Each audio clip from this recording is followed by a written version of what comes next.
Hey guys, what's up and welcome back to the channel. My name's Chris. Tonight I have with me Me, Amy. my wife Amy.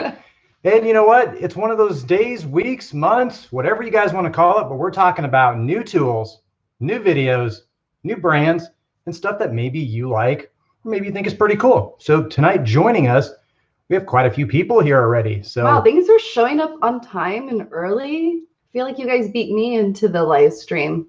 we got Amos Cardoza. Man, he was like really early. He was like 75 minutes early. We got Dewey Did It, Jim. We also got Greg. Jay. Greg, good evening. Hope And you're JB. doing well. Greg, hope you've been doing well. And Greg, thank you for starting things off with a $5 super chat. Wow. We really appreciate that. We got Hilton with us. We also got Jay, Jim, Jimmy, BW Electronics, and Gramute. How's it going, man? So guys, when we say we're talking about new tools, new brands, and new stuff, well, some of it may be new to you. Some of it's definitely going to be new to me. And some of it may have been around for a while. We just haven't purchased it or anybody hasn't checked it out. So we got some stuff right there. We got the Ingersoll Rand hand tools. And if you didn't check out the last video, did you check out the last video, honey? I did. She actually had this problem where she said she was not getting, what were you not getting, honey? I wasn't getting any notifications. And I guess I found out today that my husband had posted a video. And I was like, I never got a notification. You didn't tell me. I had no idea. And he's like, yeah, I posted it. Like, it was like, what, 24 hours? Just before supper. Oh, yeah. So, I don't know. It'd been several hours. So I basically had to, I don't know. You helped me. So did I unsubscribe and resubscribe? And resubscribe. Is that what I did? And Yep. then hit the bell again? Yep. So if you guys are having problems with not getting any notifications, it's nothing new to me or you or maybe YouTube, but it happens and it happens to the best of us. So I mean, I do enjoy watching your videos. It's not like I haven't seen parts of it leading up to you releasing the videos, but I think it's good to know that I'm receiving them so you know they work, that people are getting notified. So it was a little, I don't know, confusing, annoying that I wasn't getting them. So we got Miguel asking, is this your first live video? No, this actually is not my first live video. When things, started getting a little bit slower with the environment based on the fact that people might have, how should I say it, an unwanted virus. We were actually doing live streams once a week then, and then also back probably, last November when SEMA 2019 was in play. And we did quite a few live streams back then. SEMA 2020 isn't happening. So things will be a little bit different this year. Not sure what kind of content, if any, we're going to be able to bring due to that. But we'll see. But no, this isn't my first live stream. We kind of do these just whenever we feel like it. Sometimes it's Friday, sometimes it's Saturday, sometimes it's Sunday. Sometimes you just never know when it is going to be. Sometimes it's just for fun. A lot of it just has to do with what we have going on with our family and stuff like that. It's fun to jump on and hang out with Chris and see him kind of like in his element. I don't know the right word, but it's just kind of fun to be a part of. Sometimes he jumps on other people's live streams and I'll watch him from my channel, give a thumbs up and do my own thing. But when he goes live on his own channel, it's fun to be here. So thanks for having me. Thanks to you guys in the live stream.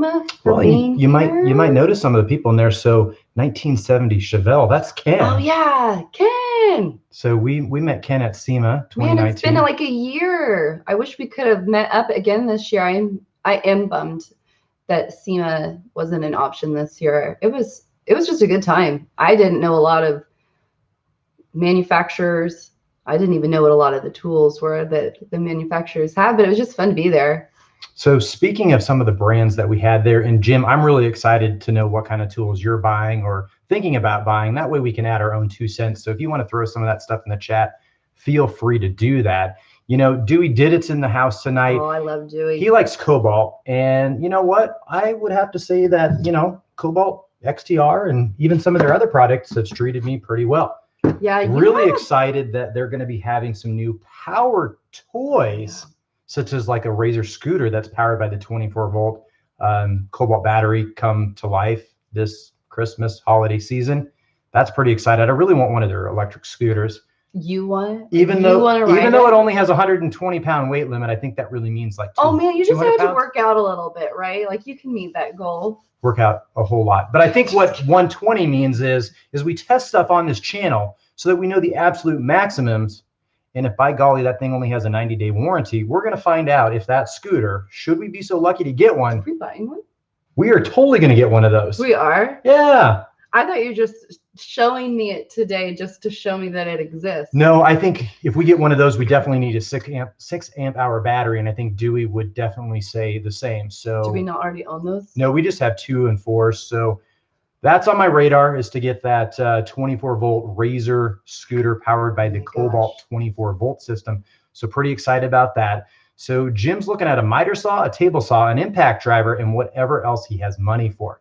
So I do have lots of videos about impact drivers, and my wife can tell you what one brand would you not ever check out in your entire life, because it is absolutely something that just isn't a good fit for us. Am I allowed to say it? You are allowed to say it. I feel badly if I say it. Okay, so it's the Chemo. Yeah, so there's a green brand out there, green and white. It looks kind of like the SK stuff. Mm-hmm. Don't be fooled. It's not a great thing. As far as impact drivers, whether you want to pick the high-end professional one or even just something that is going to start you into the system, just make sure you're picking the right one that has a good battery platform that you want to expand into. That's really the key. Could it be Cobalt? Could it be Craftsman? Could it be DeWalt? Could it be Milwaukee? One of those, just make sure that you understand when you buy into that platform, the tool that you're going to use today might not be the tool that you use tomorrow. So Milwaukee can kind of have a confusing one, but you can start with their brushed tools, and then you can move into the high-end fuel, M18, things of that nature. Or you could do 12-volt, which is going to be a little bit lighter and be very nice for you. Or you could go into DeWalt and do the same thing there. Or you could check into something cheap, like even HART tools at Walmart. The way I think about tools is just if you buy what you need, what works with your budget and everything, and it works for you, then it really doesn't matter, where it came from. So if HART's the way to go, I mean, then that's what you use. I have a Bauer handheld vacuum that I use all the time, and it was a good deal. I know there are more expensive ones out there, but it does what I need it to do.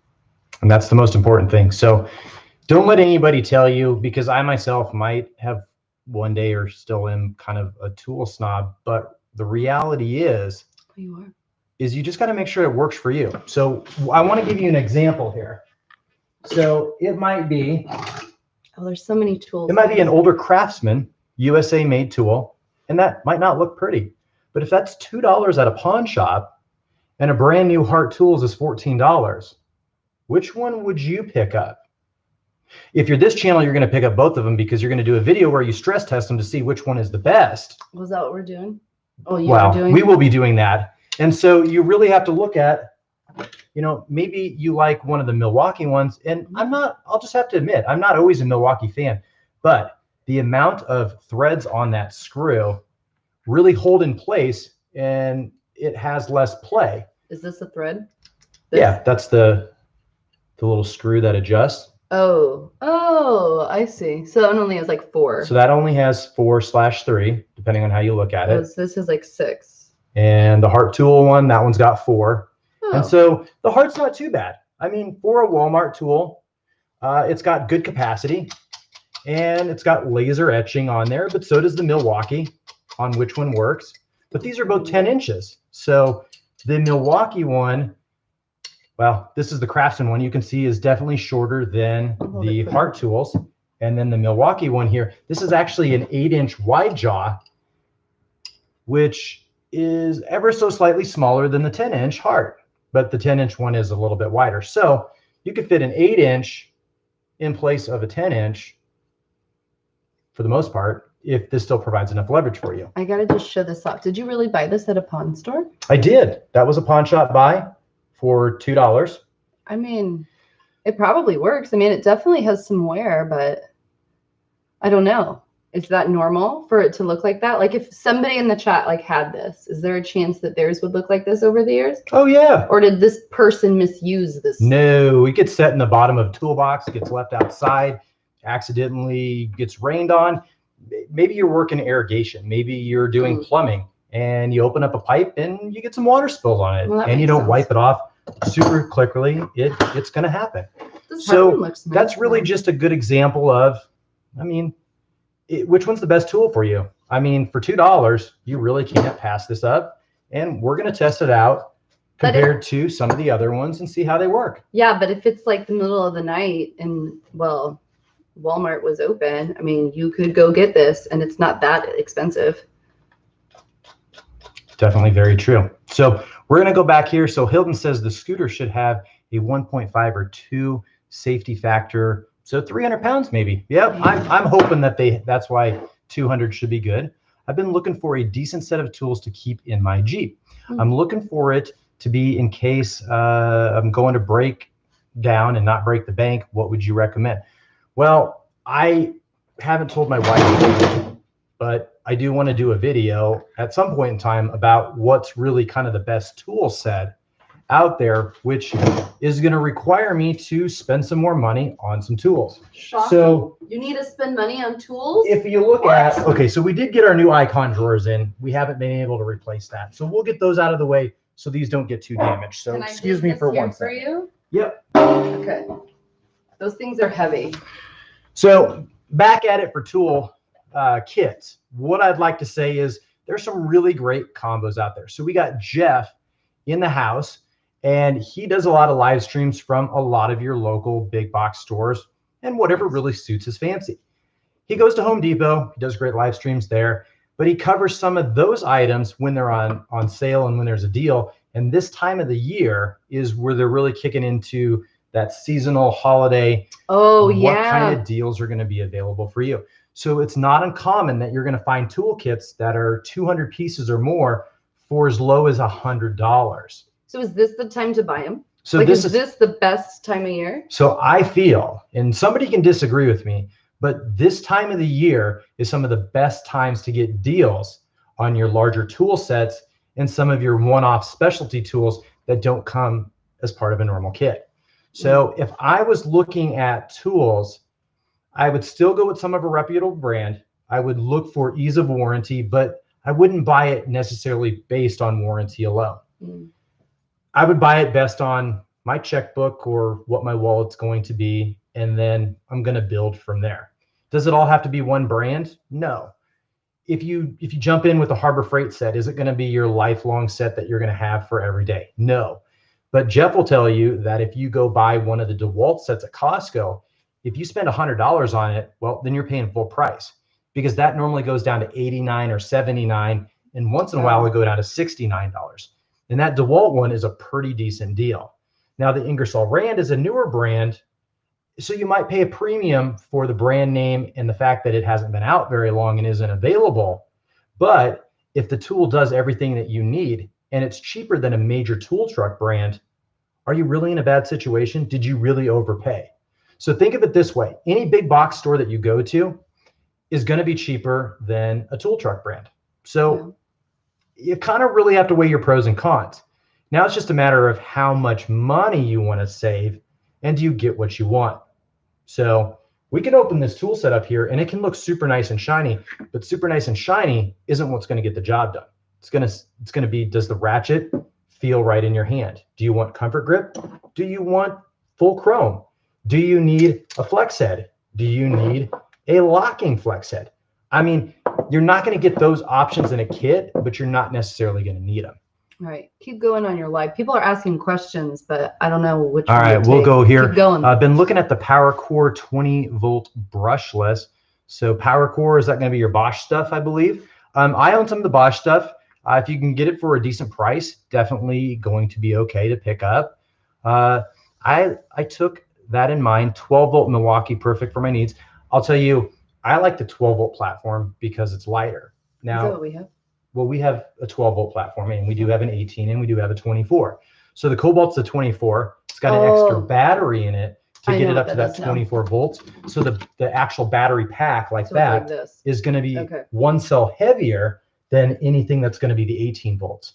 In fact, this Cobalt one here is a 2 amp hour. This one here is a Bosch 4 amp hour. And they're literally the same size, but you get twice the runtime with that Bosch than you do. They even like weigh the same. Yeah, because the Bosch is running on the new 21700 cells, where that's running the older 18650 cells. I use these a lot. Well, I guess not so much anymore, but a lot of the stuff Chris has bought for me to do stuff outside and do yard work, I go to the Cobalt. So I guess I'm more familiar. I guess I don't always know what I'm using. I just know how to use it. I just don't know what to always call it. So Jeff mentioned Walmart's having a 4-tool combo kit for $119 during Black Friday week. It's normally $179. That is true.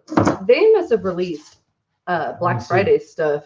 They have done some of that. A lot of Black Friday ads have leaked. So here's the HART Tools Impact. So we tested that out. Oh yeah. And that's the brushed one, and that comes with the drill. That I picked up with the older 2 batteries and the 2 tools for $94. The one that Jeff's talking about, I believe, comes with a light and some sort of saw tool to it, and it's 2 batteries. So they're just the 2 amp hour ones. But for $119, it's really kind of very comparable to a Ryobi tool. And it just works. It's cheap and it works. So JD Tech 9520 in the house tonight. How's it going, buddy? Let's see if we can get through some more of the chat items here. We're going to skip it. Steven, yes, Tecton has good sets. Last year went and they sold out of just about everything. So while I do have a Tecton banner up there, at the time that I purchased that, it was a $20 option. But I do have a lot of Tecton tools. So this is like a full, complete 3/8 inch drive set in there. And if you just need sockets and ratchets, that's your go-to thing. You can get a breaker bar in there. You don't necessarily need the SAE, but you're going to look back and say, ooh, I want both of those to complete my toolbox, my tool drawer. And depending on where you're working at, automotive-wise, you're going to be metric. And if you're doing a home improvement, decks, things like that, you're going to actually want some of your SAE because a lot of the things around the house are going to be SAE. You did purchase both of the sets for yourself, I'm guessing. Oh, yeah. And I would say... Yeah. I mean, be kind to yourself. Get them both. This set right here, this is the 1/4 inch set. If you don't have this set, you're missing out. This is one of the best sets for the best price. It's like $55 for that. You get metric and SAE, and check out this little compartment here. You can splurge and buy a little crescent wrench. This is so small. A little adjustable wrench. Is Crescent like the brand? That is the brand. Oh, okay, because I saw a little Crescent on it. 4-inch. Hey, I borrow those every once in a while. Vice grips. Look at how cute this little guy is. And you can fit a flex head in there. So oh my God. That right there has been my go-to set. And this is all relatively inexpensive. Those little tools I picked up at Tractor Supply when they clearanced them out for like $4 a piece. Okay. And so between those and the flex head ratchet there, everything in here is under $100. So like when you were at Tractor Supply and you were like, oh, clearance, you're like, oh my gosh, I have the perfect spot to put those in my Tecton red box thing. So that set right there, that's my go-to. Love that one. And I do have it out. And that would probably be my go-to for a starter set. Definitely going to go with Tecton. All right, let's get through a couple more things here. I think you're a little bit behind. I'm definitely behind, but as long as we're having a good time, as long as you're learning some new information, we'll get through a lot of these things. I'm trying to see where you were at. So we got Jeff talking more about some Black Friday items. Last year, Black Friday at Myers, 40% off all Tecton tools. Tecton.com doesn't do a large Black Friday sale. They'll have selected items, but there's going to be a lot of other things that will.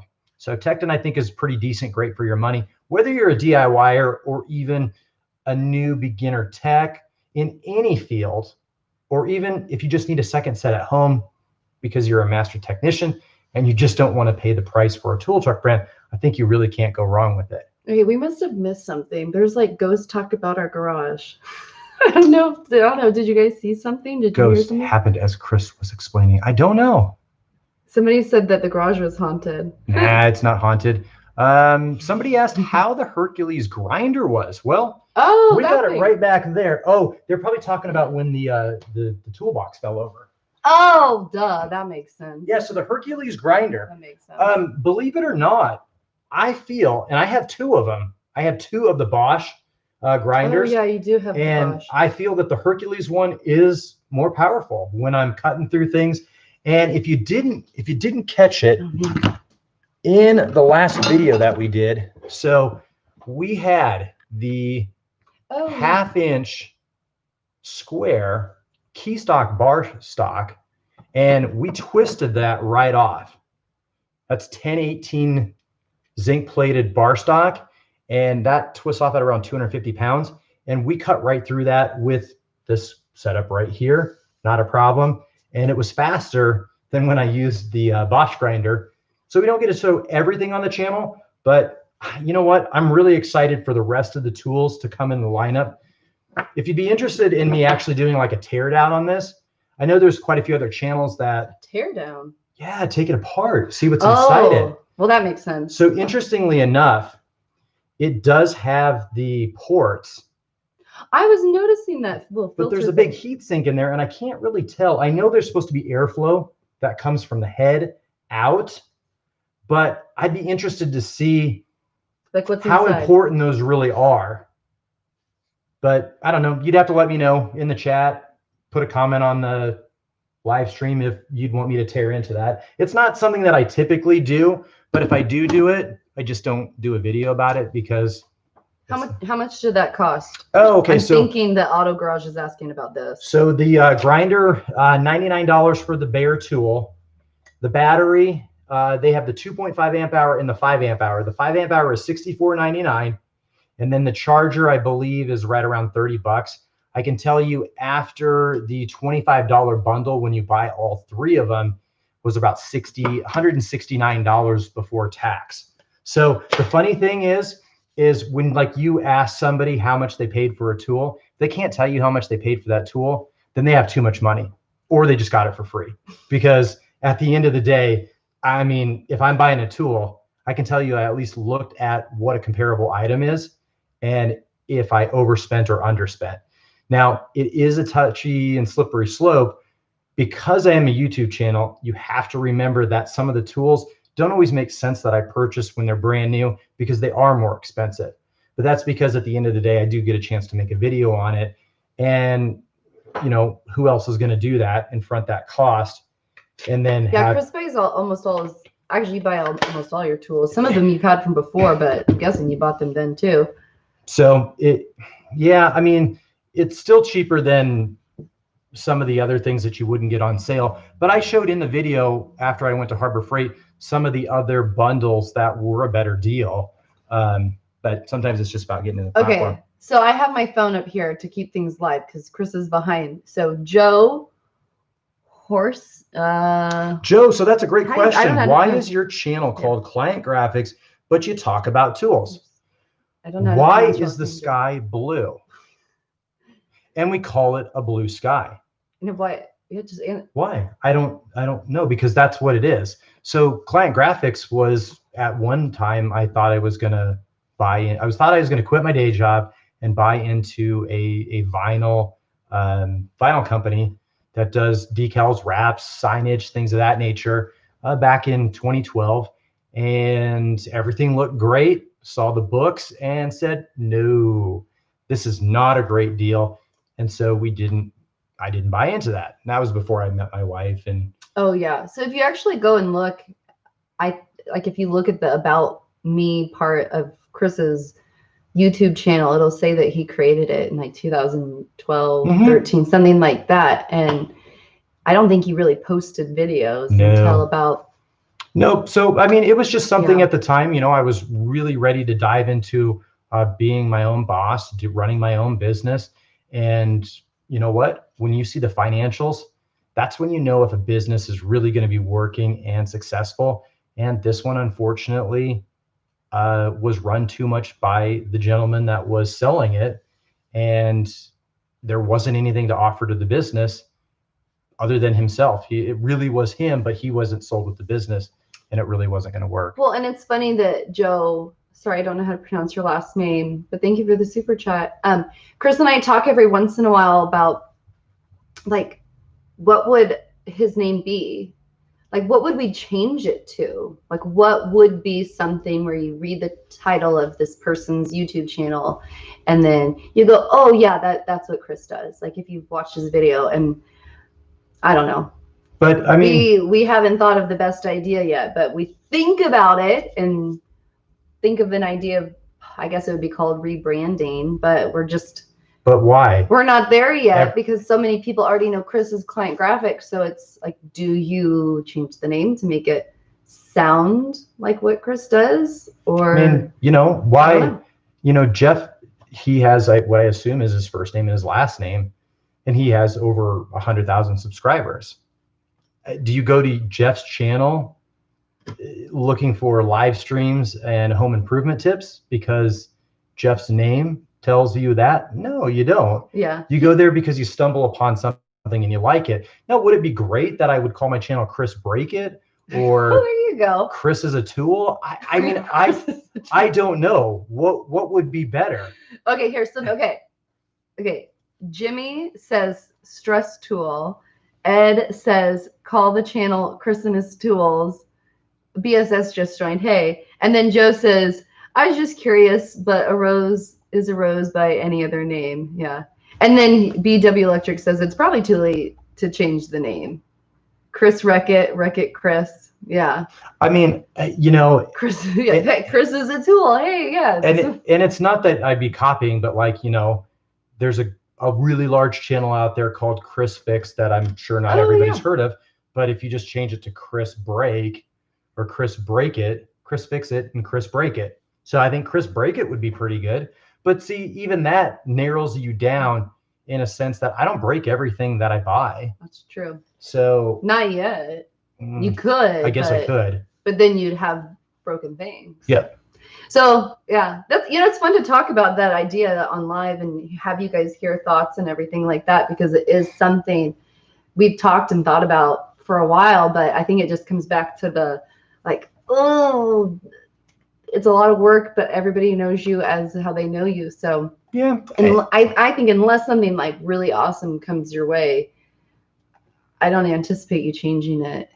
No. But I don't know what really awesome would come my way, because I like doing what I'm doing. I like answering to nobody but my wife.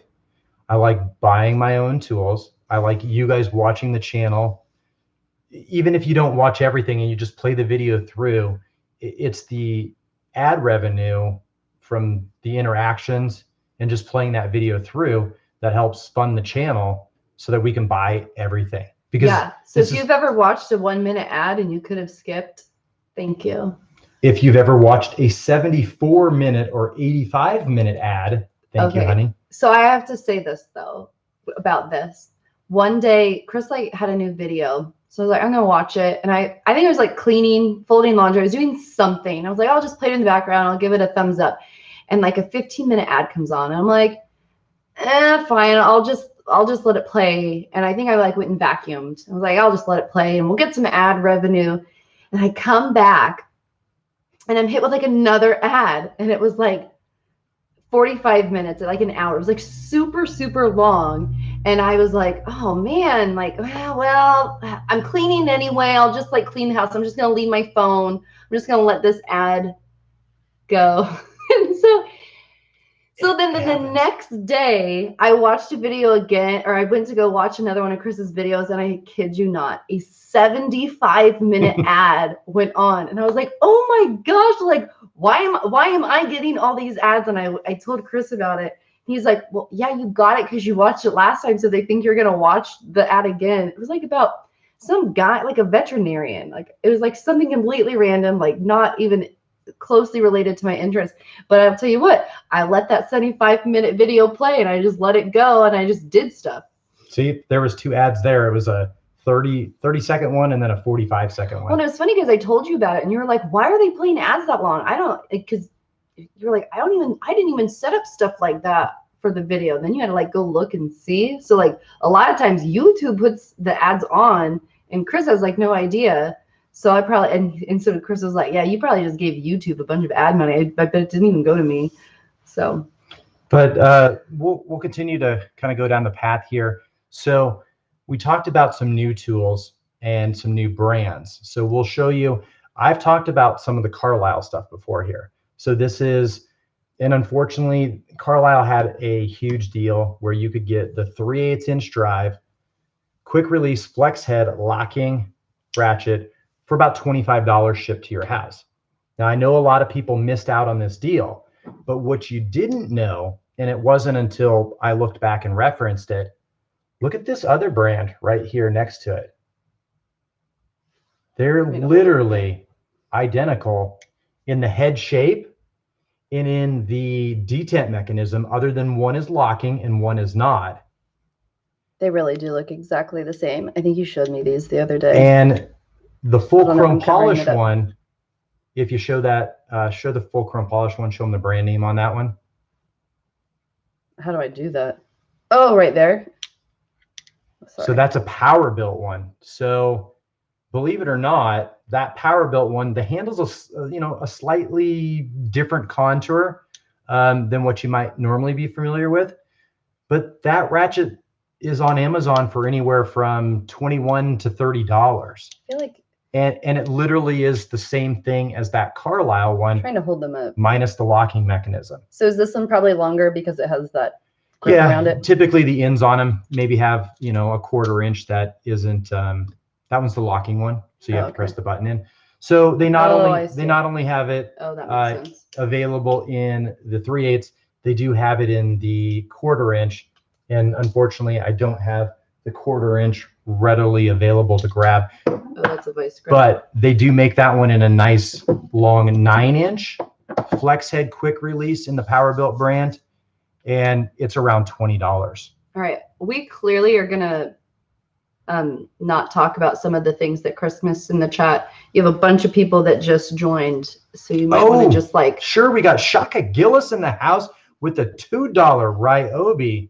Don't buy Ryobi because he dislikes it very much.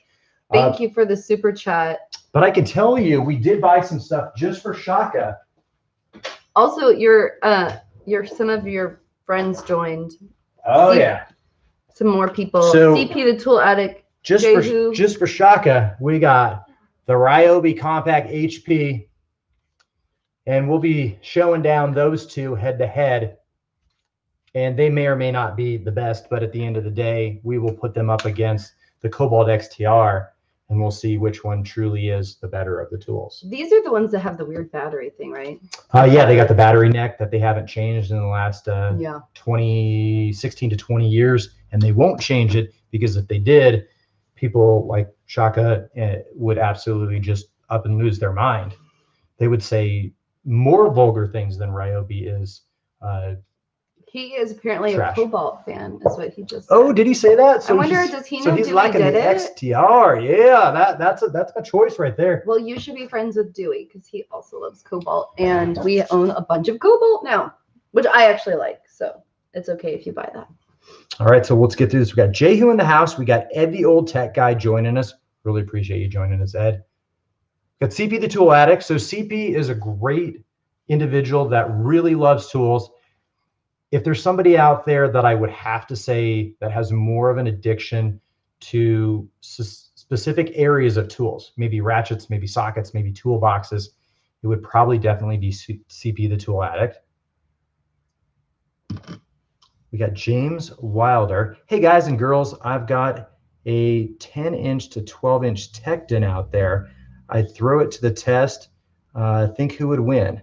Well, I can tell you that I did test out one of the Tecton 3/8 inch drive ratchets, and it came up at 292 foot-pounds with lots of bends in it, things of that nature. But that is one that's on the top of my list for some of the strongest ratchets when it comes to that. Now, I like when you do the strongest ratchets. Let me tell you, being the strongest ratchet is just one piece of the larger pie. So if you're a tool manufacturer out there and you're actually honing in your tool to be what might be the best tool, they're going to want to make sure it hits the minimum, which is 150 foot-pounds. They want to get up to the 200 foot-pound range, which is really, really easy to do. And then they're going to start focusing on wear. So wear is something that's really hard to test, that longevity of the internals before you have to replace it. So you know what? There is an entertainment value to it. There is a shock value. There is a fun value to know which one truly is the strongest ratchet out there. But anybody that tells you that they've never kind of overextended or over torqued their tools, you know what? Good for you, because I know more people that have, or have at least done it one time. Why? Because that's what guys do. It's fun. You have me come try every once in a while. So I don't know about you guys, and I don't know what size of ring CP the tool addict wears, but I can tell you this right here may or may not be a Cabo ratchet head off of a extra long metric double box flex reversible ratcheting 12-point spline. It might be. That might be the next ring for you, because there's going to be a sweet, sweet video. Maybe even me taking a spill, because a lot of times I do things by hand where we're just going and we fall back. Stuff happens, man. Yeah. Safety is second, third, fourth, 100th. I don't know. You name it. Does safety exist in here? This garage? It does. Oh, okay. It does. Do you remember that one time we had the blow-up chair, the 6-foot blow-up chair? Oh. We were breaking ratchets and we were falling back into the chair. That's the one that I really wanted to do a video on, where literally it was like, think of a recliner, just breaking ratchets, going right back into the recliner. It's the coolest thing in the entire world. It was a great lounge chair for this summer. Guys, he was so happy to show me this, and he was like, babe, look, I can like wear this as a ring. Yep. But that's a pretty sweet video. Just know that we're missing probably like that much more of the tool that isn't here. But we do have... Also, real quick, CP gave you a $5 super chat. CP the tool addict. Thank you. Power Really Belt, appreciate Blackhawk, and Carlisle Tone, all being made by High Five Manufacturing in Taiwan. That is interesting. So, you know what? There will be a lot of people that'll disagree in this world. There'll be a lot of people that disagree about which tool is better or worse. But there really is a commonality between some of that passion. It's just that somebody really, really likes a brand. But what's really cool is that I have different interests, different hobbies, different talents, and so does CP the Tool Addict, and so does Mr. Subaru. But at the end of the day, I can reach out to them and say, hey, you guys are talking about a ratchet that I probably wouldn't pick out. Normally, I wouldn't look at tone, but I can tell you this handle looks like a tone ratchet. And I can tell you the head on this kind of looks like some of the other stuff that you guys are talking about. I really wanted to show you this. And they're like, sweet, that's cool. We love that you share that passion. And I love that there's other people that share that passion out there. And you know what? Really, all you guys that are joining the stream tonight, that's kind of really what it's about, is getting the opportunity to see really cool tools that you may never buy or may not ever want to buy, or may be interested in, and it's going to work out well for you. Yeah. And I'm, trying new things every single day.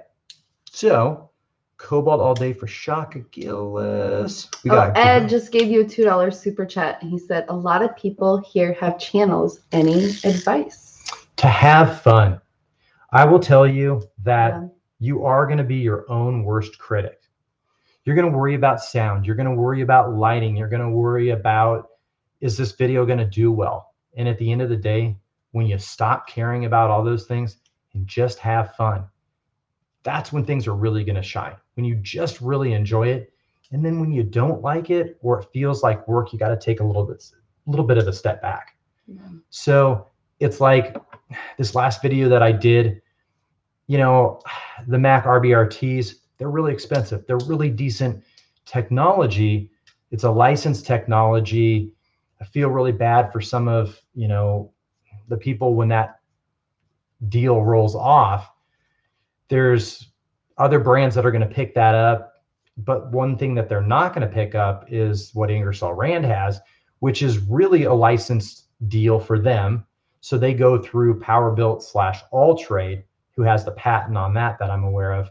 And they use that, and that's how you get the tool today. So when I did that last video talking about the Hex Allen or damaged hex removal tools, you know, I got a chance to talk to my Mac dealer, got him a chance to demo those, got a chance to check out the Ingersoll Rand ones to see if they're really, okay, so can a $40 product do what a $100 product says?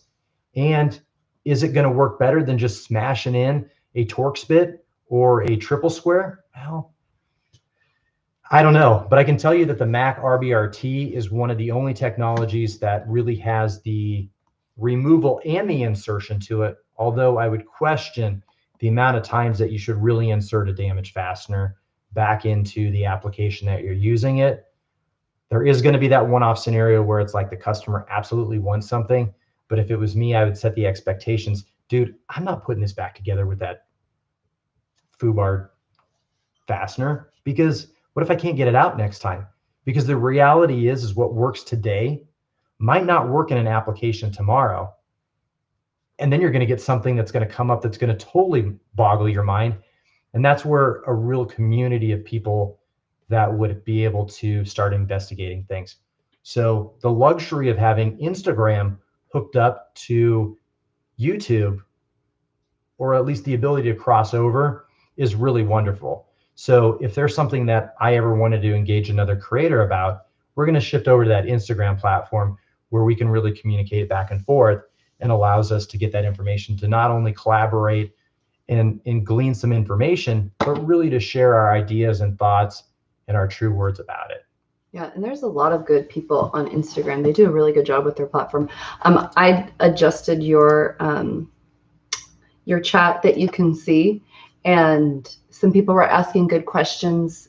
John was asking how the Ingersoll Rand set in the back is, and somebody was asking about. Oh yeah, well, we can open that up. I haven't had a chance to fully play with this one yet. This is one of their biggest sets that they have. I can help hold it. And we're just going to kind of prop it up here. Oh.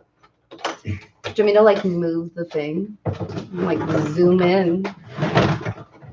All right. So no set is perfect. But can this camera move if I?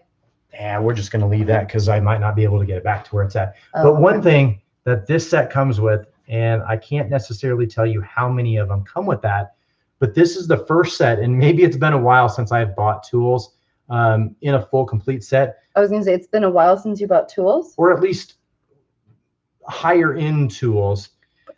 This actually came with magnetic spark plug portions of it. And so I was kind of excited to see that. Now, that's not the end all to be all, because you can buy those. It doesn't have any like wobbles for that in the set, but it was nice to see that they got rid of that plastic boot in there. It's really shiny. You know, it is missing a couple of the things, like, you know, it doesn't have the complete extension for the nut driver tool, which I would like to see that in some of the sets. Tekton offers that. The ratchets in there, they're just a 72 tooth ratchet. They're full chrome polished. They sound decent. They have the selector switch that's opposite of what you'd normally want to have, but I mean, it works. It's like really quiet when you switch it. I feel like a lot of them are loud. This one's like, put it by the microphone. It's got a good physical tactile feedback. It's got a nice sounding 72 tooth ratcheting mechanism. That's like my favorite thing to do, is just twist it. And I mean, other than the chance that I haven't used it or abused it yet, we'll see how it holds up. But I mean, I don't have any complaints with it so really far. Nice. It's smooth. Everything's nice and shiny, and it works as it should be. So let's get through a couple more of the comments here. Grimute, that's exactly what Ed, the old tech guys, tells me every time at Client Graphics. Proto sells RBRTs right now. So yeah, that's RBRTs are going to Proto. There's the Facom. They're overseas. They're going to be picking it up. Chris, what's your thoughts on Gearwrench tools? You know what? I'm using a Gearwrench tool to prop up my computer right now. It's their, I think their 40-piece bit set. Is that the bit set I use a lot? No, you use the Tekton every bit screwdriver set. That's okay. Sorry, Tecton, but I forget that I use you, but that is like my favorite set. I'm always asking for that thing. And I got a chance to meet the Tecton people at SEMA last year, and they were really nice and really great. And they had my favorite SEMA setup. They had like, I feel like every tool they possibly own on walls on a big display. There's some Gearwrench, no issues with it. Kind of a gimmicky item, the Gearwrench screwdriver, but I have it. The Gearwrench torque wrenches. I mean, this one I really had to pick up, and it's probably one of my favorite torque wrenches that isn't going to be $400 to $600. And I think CP the Tool Addict might have one of these as well. And he really likes expensive high-end tools. And, he just said that he likes his Tecton better. And in his opinion. For torque wrench? I'm thinking. He just said it. So yeah. But it's got not only the digital gauge for it, it's got a physical vibration for the feedback in addition to the audible tone, and it is a flex head for the torque wrench. So that one I did pick up off eBay for about like $195, which was a heck of a deal. It may have come down in price, but for a flex head, digital with angle, with physical feedback, audible feedback, and the display, to me was priceless. Because if you just went with the Harbor Freight one, you get the audible, but you don't get the physical feedback for the vibration, which if you're in a loud, noisy environment, you can't necessarily hear it. You don't get the physical feedback, which you do, I like, from a standard clicker style torque wrench, and you can't always see the screen on it depending on if there's glare from the lights. You wouldn't pick up one of these to do tires. That's like bottom line. If you pick up a digital torque wrench and all you're going to do with tires, it's not the smartest idea. This is for more precision stuff. So don't pick up digital just to do tires. You're going to drive yourself insane, because you're going to spend more time looking at the dial and the lights and the sounds that it's going to be emitting than you are just doing the work. So if you're doing just tires and things that you need to get fairly close to, stick with your clicker style torque wrench. CP said that he liked, oh, where'd it go? Sorry. He liked the Tecton over Carlisle, maybe? This Carlisle? Yes? Pronunciation? Could be, depends on which, probably the every bit set or something like that. Oh, maybe. okay. I have 3 of those power belt ratchets, and I like the handle. Gives you nice grip. Yeah, that it does. So typically you would think of your Craftsman older bar style this way, really just kind of tears into you. But this one is like a nice paddle. So when you're holding it, it just gives you a lot of ability to apply some torque, but also it doesn't feel too bad. And they're pretty cheap. And I can tell you that I've warrantied one out. I did break one in one of the ratchet torture tests. I'll have to find that and strip that out, because I'm really thinking about doing a video comparing these to the Carlisle ones. And I really have no complaints about it. Is any ratchet truly perfect? No, because there's like 100 to 200 to 1,000 of them out there. So many. But there's a little bit, it's just different. I don't know too many other ratchets that have handles like that, other than the Blackhawk, the Tone, and a couple other, but none of them come in at the same price point as this. The Blackhawk one might come in fairly close, but it's still going to be more expensive in the $30 to upper $40 range. Oh, to go back a bit, Dewey said that you don't own a Cobalt digital, so I don't own the Cobalt something to digital. think about, because the Cobalt digital one is pretty much a Quinn one from Harbor Freight. Okay. Miguel says he found the Gearwrench kit, the 1/4 inch, for a good price. How much did you get yours? So there was the 120 XP 1/4 inch drive set that recently was on special. Hopefully you picked up something like that. That was in the $50 or $60 range. I'd have to go back and look. But honestly, I picked the Tecton set over that. I do have some snap-on in a 1/4 inch drive. But the reality is you're not really typically going to, one, over torque your 1/4 inch that you're going to put so much on that you're going to break a 1/4 inch socket. you might wear it out, but you're talking like years and years of use, even on a low end 1/4 inch drive set. So, I mean, I still got my old Craftsman USA 1/4 inch sockets. CP said that the Gearwrench torque wrench was good for 200, and then BSS said that he liked his Tecton 1/4 inch set. Yeah, BSS is a Tecton guy all the way. I mean, he's just a great guy in general. Works on small engines. He had a problem. He just sat there on his Tecton ratchet for a while. I'm like, dude, just take a picture of it, send it, get your new one. And he did. And then his old one was a little bit shorter than the new one, so it didn't fit in his case. But I shipped him out a good old Harbor Freight one. He gutted the internals on it, stuck it in the old Tecton because I thought it was really similar to it. It's close enough. He made it work, and now he's got 2 ratchets. We'll have to see how the internals on the Tecton / Harbor Freight Pittsburgh hold up over time. So that was a fun one. Always like just doing things kind of off the cuff just to help somebody out. So that's what it was. Y'all, I mentioned it on my channel, but November 1st starts a big Cobalt $99 tool deal. Oh. So, yep, I think that's like where you buy a bare tool, you might get a battery or something of that nature that's coming up. Thoughts on Capri? You know what? I own a couple Capri tools. You own some. So I have their flex head ratchets, and to me, that's like a great upgrade. So if you like the old Craftsman stuff, but you wanted something better, Craftsman should have gone and did, before they, folded and went overseas and stuff like that, they should have made a 72 tooth ratchet that was really nice. And I think Capri steps in right there, but has a nice shinier quality and finish to it.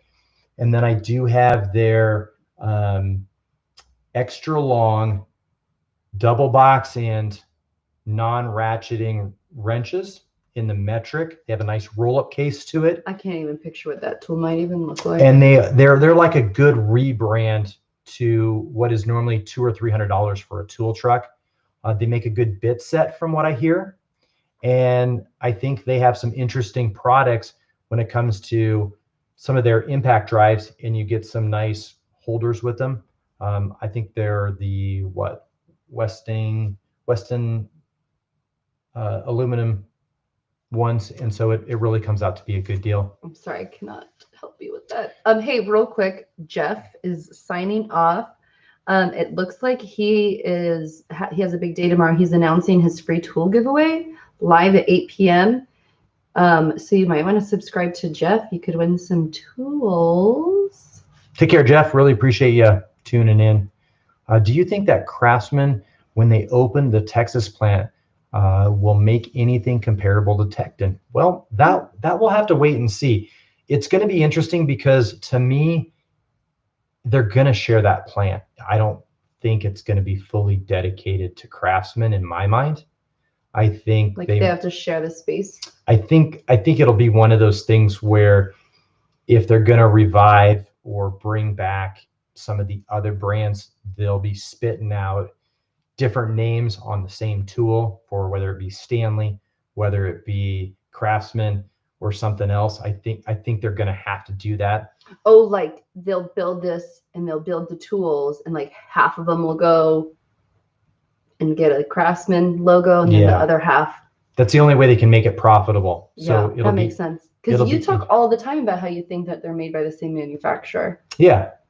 Or things, not things. Those specifically, but you believe that some of them are made. Okay, well, that makes sense. So I didn't know they were coming back. I thought they were gone. Yeah, they announced that last year, and I don't know, they said 18 to 24 months. So of course they're going to have to revise that due to the COVID thing. So it'll be interesting to see where they're at and how much it's going to be. If you actually step into Lowe's and start looking at what they have for Craftsman, you can see they're having like a second wave where they're pulling out a lot of the older inventory that was the Sears Craftsman. Oh, yeah. And they're bringing in the Stanley Black & Decker for some of the wrenches anyways and things of that nature, some of the tool organization. You can see that they're retooling that, which to me, they kind of need to do, but they got to make sure that they step in at a decent price point and offer a fair product that is still going to be good quality at a decent price. I feel like that's got to be the biggest challenge for these people, these manufacturers. Like, how do I sell and make a profit, but how do I make it like competitive too?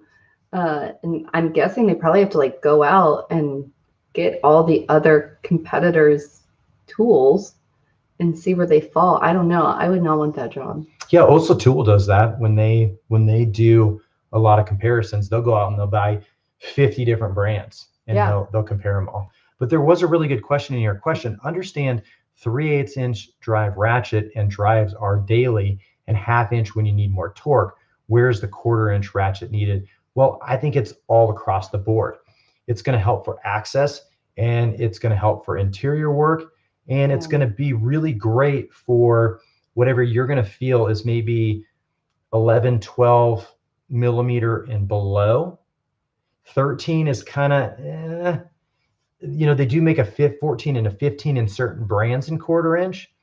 But think about it, if you can get enough torque on one tool and get in all the spaces you need and just be able to switch out 2 or 3 sockets, you're going to save yourself time. Then there's the 3/8 inch drive, which is going to cover your 6, 7 millimeter all the way up to what is typically 19. Then you're going to get your 20, 21, 22. And then you're going to have other brands that'll take that up to 23, 24, 25, and maybe even 26.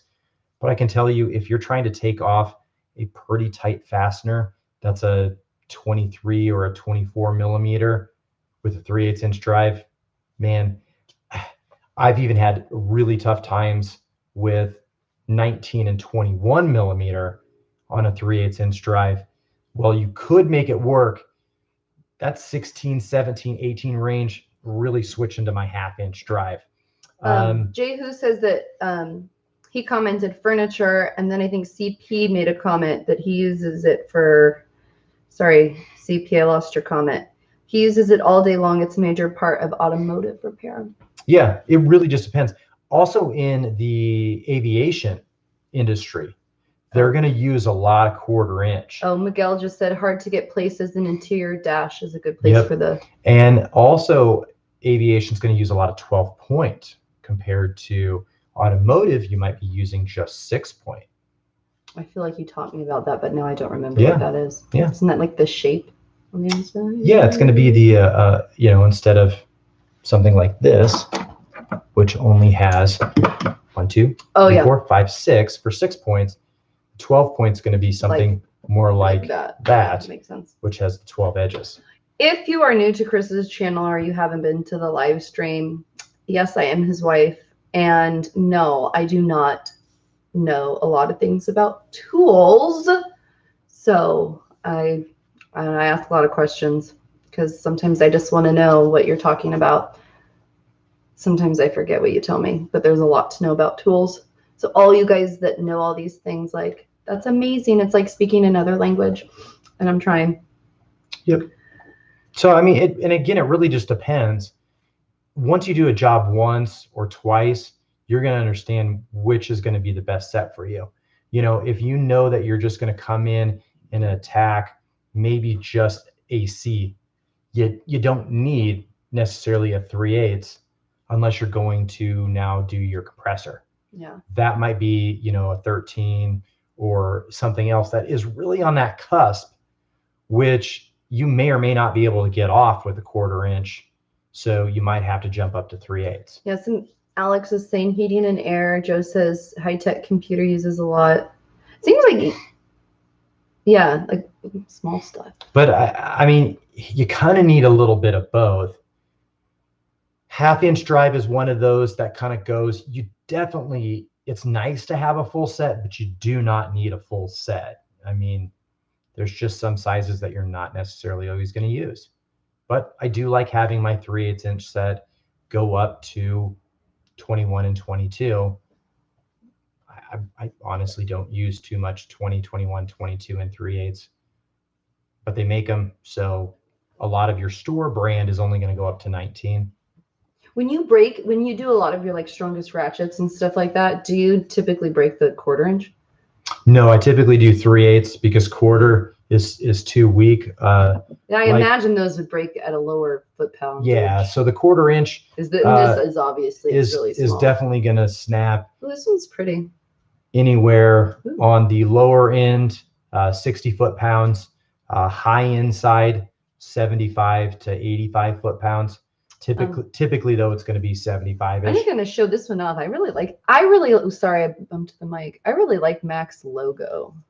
So there's something about it I like. So the Mac Tools one there that's getting shown off, that's really going to be kind of a design. Gosh, and all the internals on that is really taken from a proto ratchet.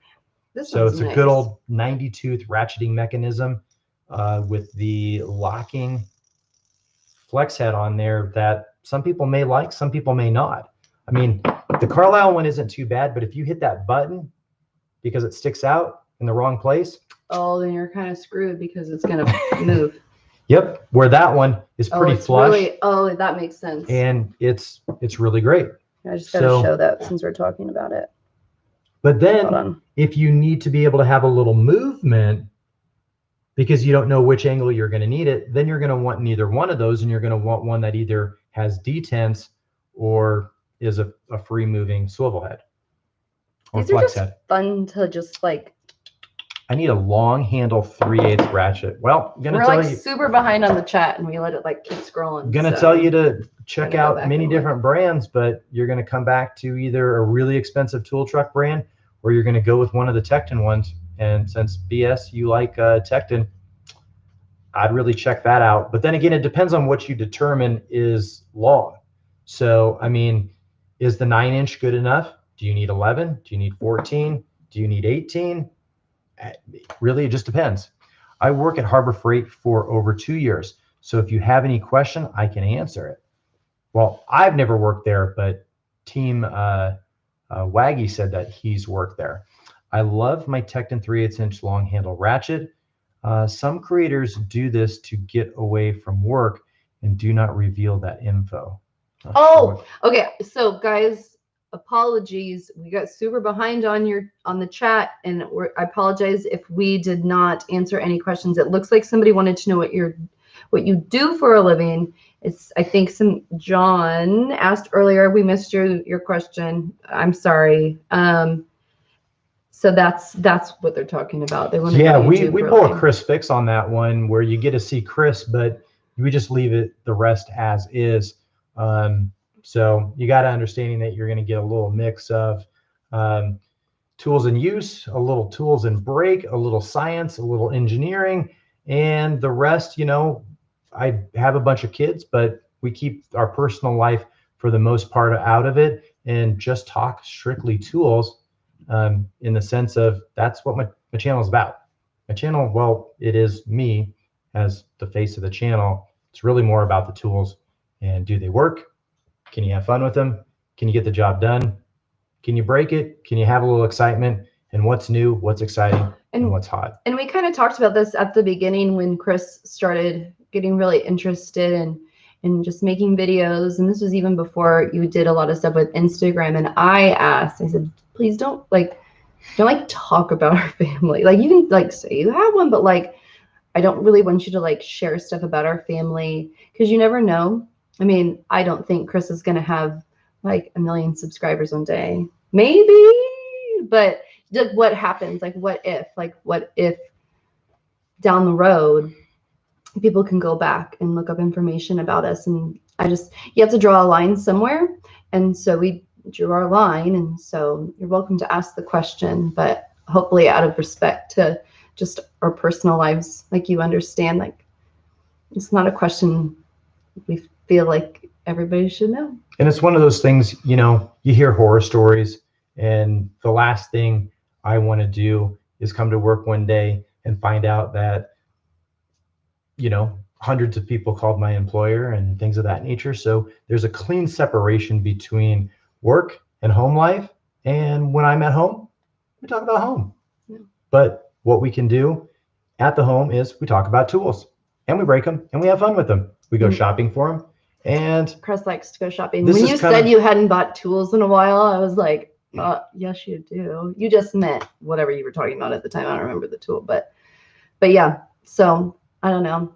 I hope that doesn't come off in a bad way, but we just have a personal life and we'll leave it there. And everybody's really been great about respecting it. And when we get a chance to reach out to other people or meet up with them, this year has just been a different one. Last year we did go to 1 or 2 meetups, but you never know what next year's got Okay. in the plan for us. We're like so behind. We have a Sorry. good pool. 1 civil engineer, 2 sales engineers, mechanical equipment, 3 tool engineers, a hairdresser. Yeah, I give my kids a haircut. I need a haircut. Oh my gosh, I love that he gives our kids haircuts. I gave our daughter a haircut, and that was kind of fun. I'm going back to the chat. Where are you? Keep going. I'm just kind of scrolling. Any info on if Harbor Freight is having a Black Friday deal? I feel like they really haven't. I feel like you haven't talked about ads or coupons. I haven't. I don't know. You know what? This is the first week that I even saw people starting to leak a bunch of things. So I'm sure they're going to have something. Just like, the funny thing is, everybody a couple of weeks ago said like Home Depot's not doing a Black Friday thing. Yeah, right. They want that money. They're going to make sure that they do something. They're going to have all these little sales leading up to you, but you just watch. I guarantee you they're going to do something. They're going to try to get people in the door. I mean, even Harbor Freight's been doing that with these weekend deals that they've had. Hey, I have a good question. This is a couple minutes ago. Ezra asked, what is a good beginner impact wrench? I feel like that's a good question. A good impact wrench? Beginner one. Well, it depends on how much you want to spend. I think that there are a lot of different options out there, but I think if you start focusing in on an impact wrench in the 1/2-inch drive range, the low end is going to be like the 300 and 400 foot-pound ones, and they'll take off all your lug nuts that you need. But are they going to get you through that next middle step and above? That range to me is around that 600 to 700 or 800 foot-pound range, but it's typically focused in right around that 600 to 700 foot-pound range. And then you're going to have your high torque applications, which are going to be about 1,200 foot-pounds and more, which puts you in a different price point. Now, I did have somebody recently ask me about this on Instagram. Hey, I'm in need of a new 1/2-inch impact wrench. And there is one that we looked at, and Grainger, out of all places or not, has a 1/2-inch DeWalt, but that's why they have 2 models. They got the 300 foot-pound and the 600 foot-pound one with a 5 amp hour battery and a charger for $199. Now, to me, that's a pretty good deal. It's not necessarily the cheapest of them. You could go with the Harbor Freight one and get a cheap, decent deal. You could go with the Porter Cable one for like $129, but we know that Porter Cable is going to be kind of a dead end. You have to rebuild the battery later on, which is going to be another expense or an endeavor. But I think a safe bet is to go down with one of your established brands that you can catch on sale, because you're always going to be able to get batteries for it. Like in a big box store. In a big box store, in a little box store, in a hardware store, you name it, DeWalt's going to be able to cover you, not only in necessarily DeWalt, but even Mac Tools. So they're one of the few lines that uses the same batteries and has a good coverage of everything. And if that's not your flavor, then, stick with something like Rigid. Go to Milwaukee, things of those nature. Okay, again, we're behind here. But CP asked, when are you getting a hydraulic press to break 1/2-inch ratchets? That's on the to-do list. That's on the to-do list. Is that something you can buy?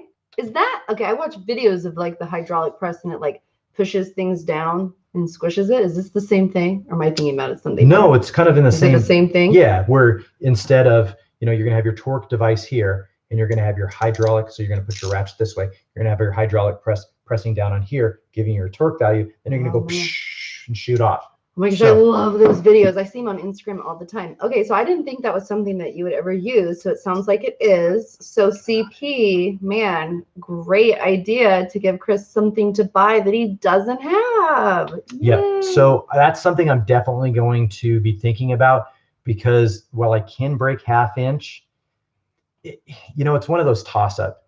Do I double up my piping and then do like an 8 or 10 foot pipe? We want to try to do some things safe, but I do want to make sure that they're still fairly realistic. the hydraulic and portion of it, I'm still toiling with, but we'll see what happens. I'm definitely thinking about it. Okay, real quick, again, catching up with the chat here. It looks like Sonic TC15 says hi, and I just wanted to point out he's new to your channel. Oh, so thanks cool. for joining the live stream, and he said keep up with the videos. Adam asked any info on if Harbor Freight is having Black Friday deals. I think we talked about that. I think you already answered that. Sorry. Miguel said that you can find good deals at Tractor Supply. Yep, every now and then you do the clearance like deals. To go there, yeah.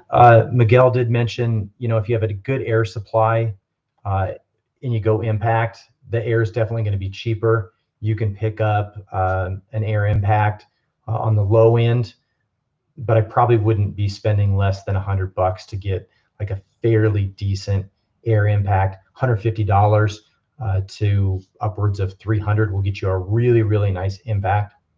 Okay, and again, we're a bit behind here, but somebody asked a good question. I don't know. I'm sorry. JRFFLE. I don't know. I'm sorry. I want to say your name's Jeff, but I don't think that's what your name is. But either way, he said, anyone have experience with Tecton vice grips? I don't know if the chat has answered your question, but maybe Chris, have you had any experience with the Tecton vice grips? Yeah, they have. I feel like you have a ton of them. They have them. They have their lifetime warranty on them. I don't think they're a bad deal. You just have to look what's going to work best for you. I still have a lot of all of my old vice grip stuff that was made in DeWitt, Nebraska. So I really don't have a need to investigate too much in that arena.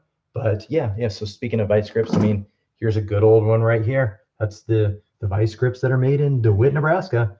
And once you find some good ones, they just continue to work. So you could look at pawn shops secondhand, but if you're going to do a lot of welding and other things, you don't need to spend a ton of money on vice grips. Just get ones that work because you're going to beat them up. Okay. CP said, is it Malco is producing some awesome new Eagle Grip locking pliers hopefully soon, and they are being manufactured in Nebraska. Yep, they're in the old DeWitt plant, and they are supposed to have those. Yeah, they're supposed to have them out like 6-8 months ago, but no word on them. Haven't heard anything, and I wanted to get a tour out there, and it was on the to-do list. Dang, and I just, that COVID just really put a wrench in things. A wrench. COVID. That's funny. Okay. Ed proposed a question. He said, you get $1,500 out of nowhere. You have to spend it on tools. What do you buy? And he said, read me, please. $1,500 on tools? Yeah. Oh, I would buy it all in like torque equipment to do 1/2-inch drive torture testing. I really do like when you do the torture test. On the list for that build, I'm really looking at a plasma cutter. And really? Do you know how long it's going to take with a grinding wheel to do all the things that I need, or a metal cutting saw? Okay, I'll be honest. I don't even really understand like what that might be, but the words just went like that must be expensive. So plasma cutter, really want 220 wiring out to the garage. So that's on the list to do. I don't even know how to remember these things to like buy these for you. But then again, I could just buy some 0-gauge wire. Oh, I guess this is your $1,500. And run it from, I could just be like, hey, honey, you're not doing laundry today. Pull out the plug for the dryer, run that out to the garage. That would work too, since it's literally only like 8 feet away. And so that might be on the docket. Man, what a gift you would give me by taking away that laundry. So we'll see. Depends on how much cost cutting I would do. But if it was me and it was $1,500, I'm pretty good on a lot of things right now, honestly. It's really kind of what's new, what's hot, but plasma cutter on the list. Okay. That's what I want. I think it's Air. Is the Icon toolbox worth it over the US General? It's stronger, it's beefier, it's heavier duty. I can tell a difference, and I'm not familiar with is it worth it? That's really up to you. If you are in a box right now that is not a very expensive box, whether it's a US General, whether it's a Husky, whether it's, you name it. If it's doing what you need it to do now and it hasn't worn out in 3 to 5 or even 10 years, then you probably don't need an Icon toolbox. Does anybody really need a 5, a 10, a 20, a $30,000 toolbox? There's a huge difference. I don't know. Between Do they need a press? want, desire. They don't. I feel like that's the conversation we have. It's the need. I need it. I want it. It's really one of those double-edged swords. You really have to understand what you're getting into. And is that toolbox going to make you any money? Is it just going to sit there and look pretty? Are you going to store? Are you going to have enough money left over to buy the tools that you need because you're now out of pocket on a toolbox? Are you 1 to 2 years in your whatever career it is that uses tools, and you're going to now extend $6,500 to $12,000 in credit on a toolbox? Is astronomical. You have to think. Okay, I just happened to see something that came in live, and CP was like, he needs a $20,000 toolbox. Needed, absolutely. Lord. Yes.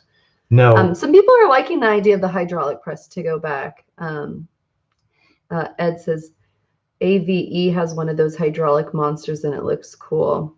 AVE has a whole different scenario and setup, but what he doesn't have in his configuration is calibration and exactness. He's got math, but I disagree with his math. He's got a analog gauge that you hear, and then you're like, oh, it's going to be this number. BS. That number is not accurate.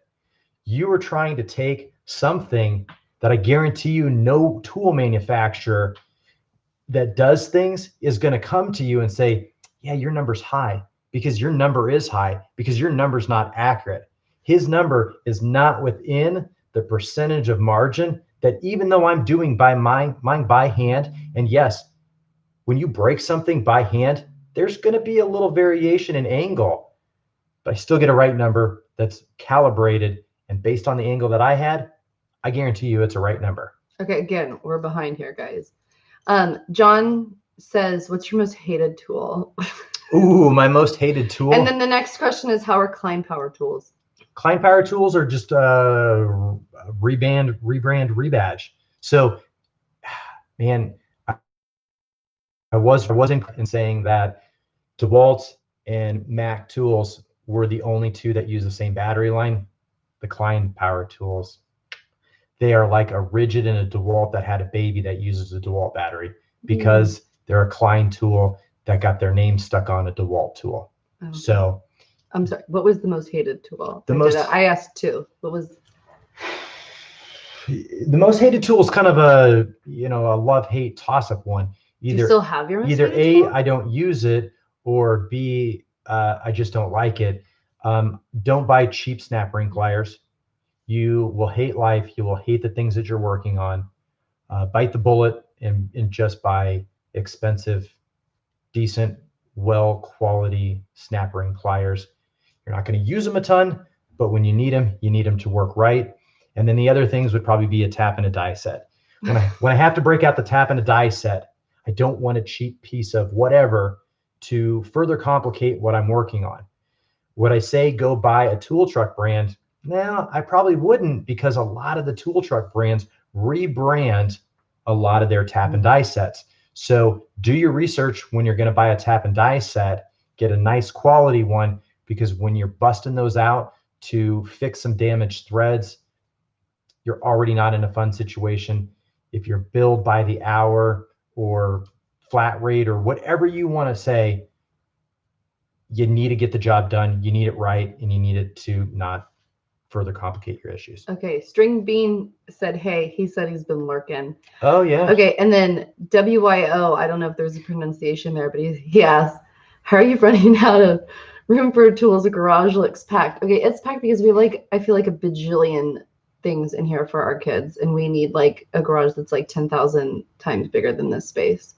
I'll tell you what, it's very easy to run out of space in this garage. It's really annoying. We've cleaned it and reorganized it. Like, at least 5 times since we've lived here, and there's never enough space.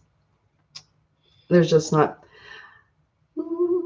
Sorry. I know. I'm trying to find you a good question. There's lots of good questions. We're like 5 minutes behind, guys.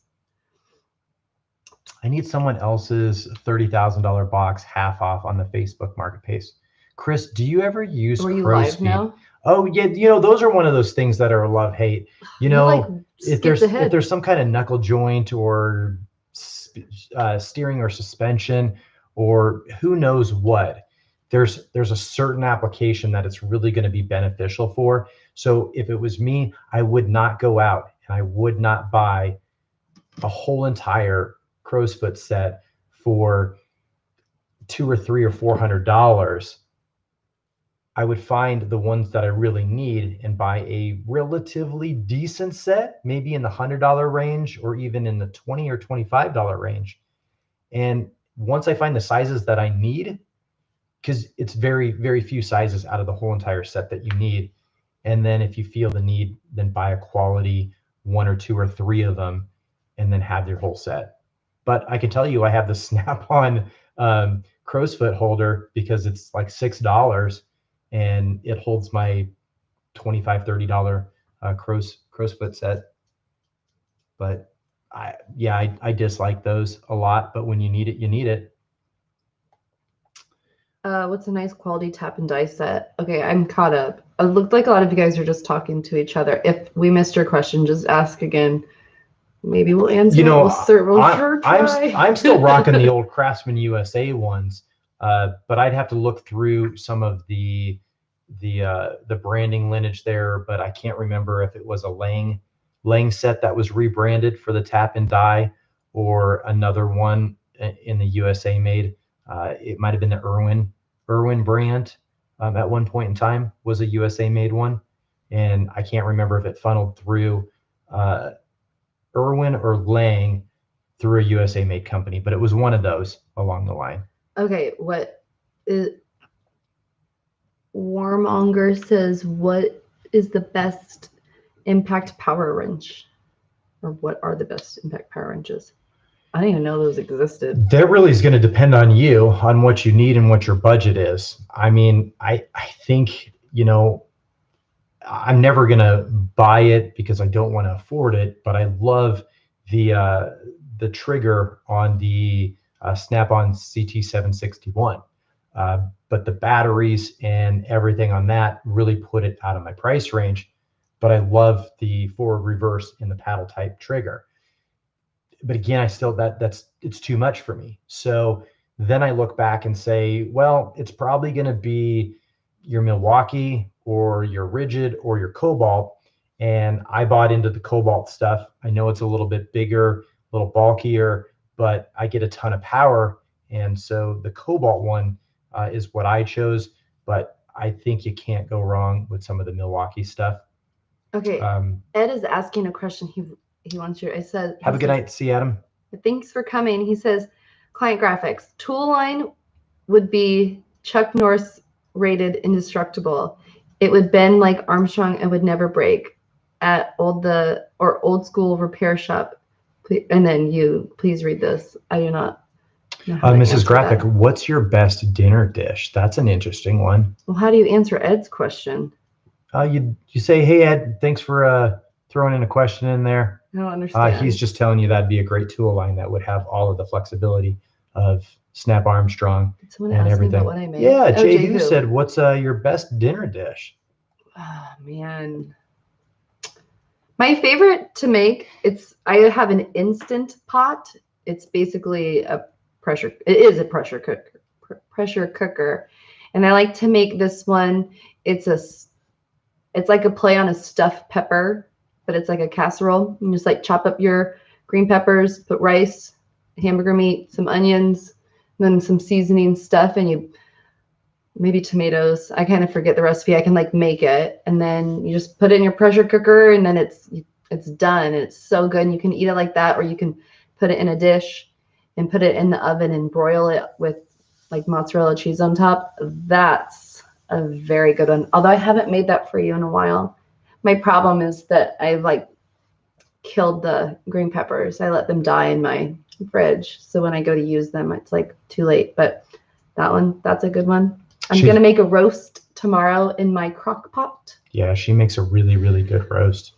There's no doubt about that. I never cooked growing up. My mom did not welcome us into the kitchen. We were strongly encouraged to be other places so that she could make dinner for our big family. And so it wasn't until I literally married Chris that I needed to have that skill. And I do like making dinner, but I don't also like making dinner at times. But I do like to make dinner. I like to prepare food for the people I love. So somebody asked a good question, and now I don't remember. I'm gonna go back to it. Oh, we got Yoda Doug in the house Yoda from the Yoda Doug Tool Collecting Channel. How's it going, man?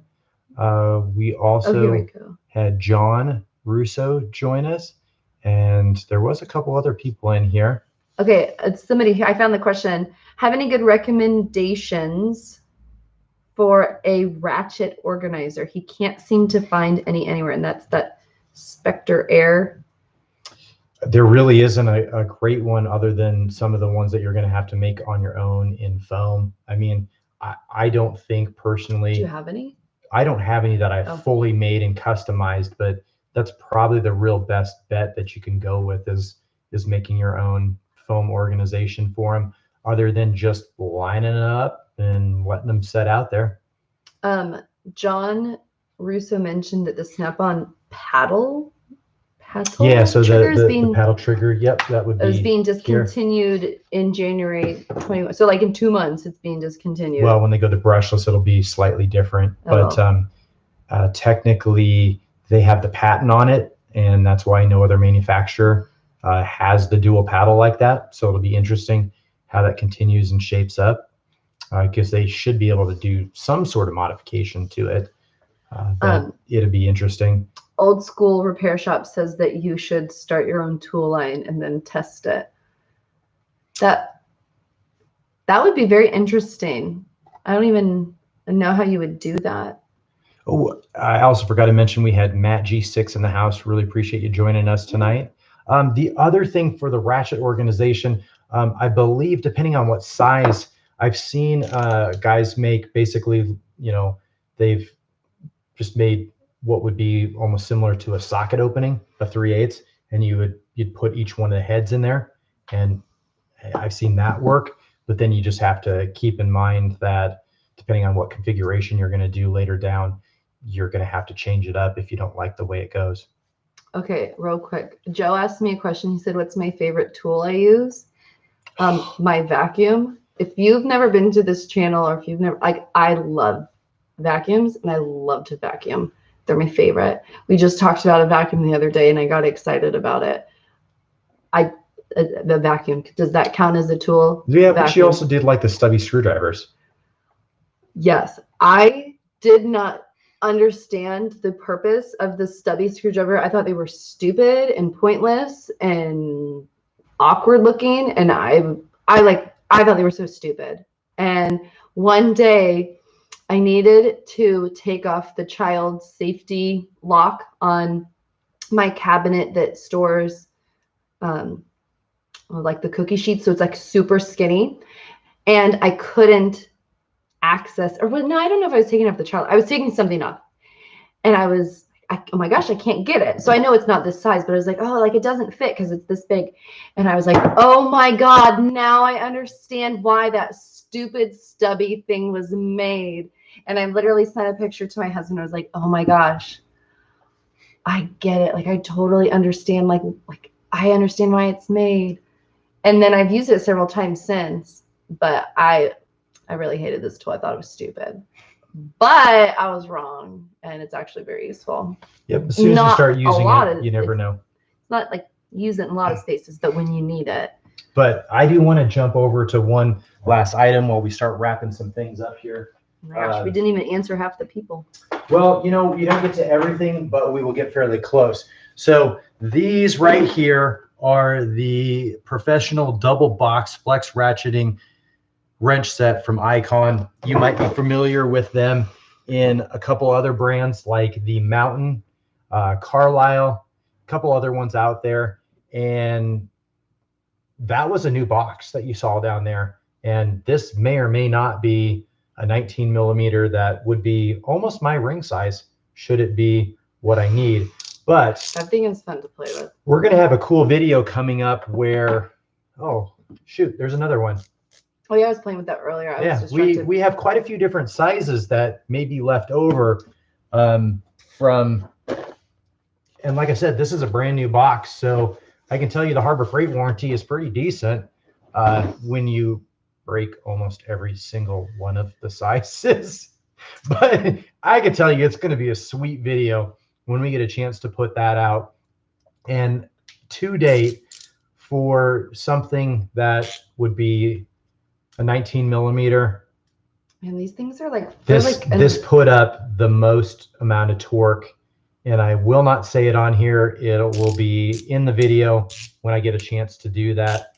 Yeah, so if you're new, I guess you have to subscribe and hit the bell so you can. But that's what's left over, and they're actually really fun to play with. I wouldn't throw these away. I can tell you when I broke it, it sat me on my rear end, and that's what happened. And we're gonna have to see. I haven't looked at all the footage, but I not only had the regular camera, I had a camera pointing down, so we had two cameras in the situation. So it's going to be pretty cool. We'll get double directions from it. And then we have the third one that will have the torque display on the screen. So I'm really, really excited to see the double angle when we start breaking things. That way, we did that because not only one, my wife suggested it, but you get to see the flex on the full length of the tool. The one thing I will share is that by hand, on the larger size, we put well over 300 foot-pounds by hand. That's pretty good. Which is quite a bit. And when I say by hand, you know, we did lean up and have a little bit of leg force in the workbench, but just human power force alone, all by hand, no cheater pipe.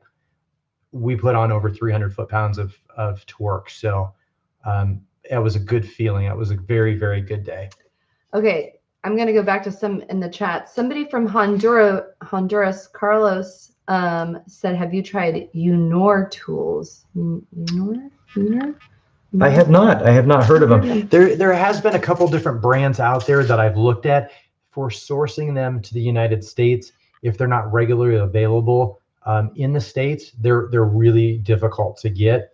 And I can't think of a couple of the brands like you're something like that, and there's a couple other ones out there. I mean, you know, one of these that I haven't broken yet, like even the Hazet brand. Oh, that one feels really nice. Well, it's only a 36 tooth ratchet.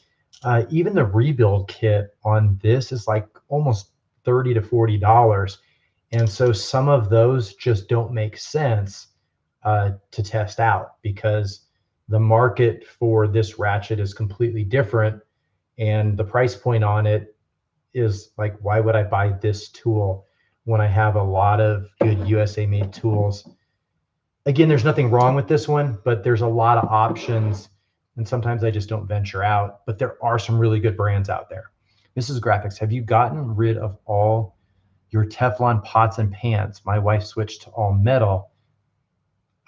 We have a little bit of mix of both. No, we're mostly, I want to get into that copper stuff. Okay. You know how much, let's see, he loves Harbor Freights. I think those wrenches are good, but they're from, Goodbye. What? Yeah, they are pretty easy to warranty. They're goodbye, but yeah. You just have to make sure that they have them in stock. Yeah. So if they're, you know, if you go in and there's nothing on the shelf, they can't help you with the warranty. You're supposed to be able to call a 1-800 number, but I didn't thankfully have to do that because they still had them at my store. Okay, again, we're behind here, but when we were talking about vacuums, Old School Repair asked if there's any recommendations on a 10-gallon shop vac. After 40 years, his went up in smoke. I really like the one you got me, but I don't know who made it. We just have a rigid one, but I was really looking back at the rigid lifetime service agreement on there, and it doesn't cover the hose. I could be wrong. I looked at my paperwork on my rigid, and I believe it says it's basically just the motor and internals and not the hose. So I've had my hose that I've had to replace a couple times because it kinks up and things of that nature. But I don't know. I don't have any problem with rigid. Opinions on the channel lock screwdrivers. Spectre Air says he really digs the old school acetate handles. Have a good night, Joe. Thanks for coming on. Acetate handles, you know, there's nothing wrong with the channel lock ones. I really like the Tecton stuff. I have them over here, and the hard handles on these have been pretty decent to me. This one doesn't show any too much use, but I mean, I've used them to bang on things as hammers. They are probably about the cheapest thing that you're going to get, and they're made in the USA too. A lot of the channel lock stuff that is not their core plier business, you're going to find out is made in another country to channel lock specifications. That's just a nice warm and fuzzy way of saying we're going to try to have better quality control, but at the end of the day, you're getting a product from another manufacturer that's stamping our name on there to our specifications. Okay, some WYO906. Where can you take or get torque wrenches checked and recalibrated? Oh, well, that's a good question. That you're going to have to contact either the manufacturer to point you in the right direction, or see if you have a service center, which might consist of Googling for a local calibration of torque wrenches. There are little satellites throughout the US that will take any torque wrench, and they'll take your money and they'll calibrate them and send them back. Yeah, everybody would love to have your money. So I think the going rate is different. So like our local calibration facility, we have two of them. One of them is because it happens to be at a private airfield, and they have their own calibration center because they service a lot of higher end jets and airplanes and other commercial vehicles. But they charge like $45 just to do the base calibration with no work needed. So they'll certify it on NIST traceable machines if they don't have to do any tweaking to it. If they do, it's usually about 1 hour of labor, and then they'll start running you upwards of $85 to more. All right. To answer, Hilton Wen asked if I have a display case for my vacuums, like are the rest of multiple pieces in tool heaven? LOL. Okay, so I have like a tool for like every floor, and then there's certain rooms that get their own vacuum. If that makes sense. And then somebody had another good question. Yoda said had a weird shopping experience. After I made a purchase, I was told I was pre-approved for a Harbor Freight credit card. And then they asked if I'd like to apply for one. Well, everybody's technically pre-approved until they are actually approved, right? They're not asking if it makes you feel any better. At my Harbor Freight, there is literally no mention of credit cards. They have a lot of signage, but okay. What's your question? Old School Repair asked, how long will the rigid vac last? And he's hoping to not need one for 40 years. It depends on how much you use it. I mean, if you change your filter out and you're not sucking in a lot of drywall debris, and I don't know, mine, it's hard to say because mine's about 12 years old, and I've gone through 4 filters on it, and I've gone through 2 hoses, and it still keeps working. I feel like it's pretty, it's pretty good. The small one, that's more like the metal one. It's more like I want to call it a handheld one, but it's like, it's still big. Like it's about a 2.5 to 3 gallon metal canister one. That one I can use in my house really easily. I had to use it. One of our kids, I don't even know how this happened, guys, but my kids got a hold of blue food coloring. I was letting my kids cook with me because something my mom didn't do. So I bring my kids in the kitchen and I like teach them how to do stuff. And I was making a cake or doing something, and my littlest, he was probably 1.5, 2 at the time, just reached up, got a hold of the blue food coloring and just basically tipped it upside down and like ran through my whole house. And he got the blue food coloring all over carpet in our dining room. And I was just freaking out. I did not know how to handle this situation. I called Chris at work. I'm like, what do I do? There's blue food dye. Like I had Googled it, it stains. And he's like, it's okay.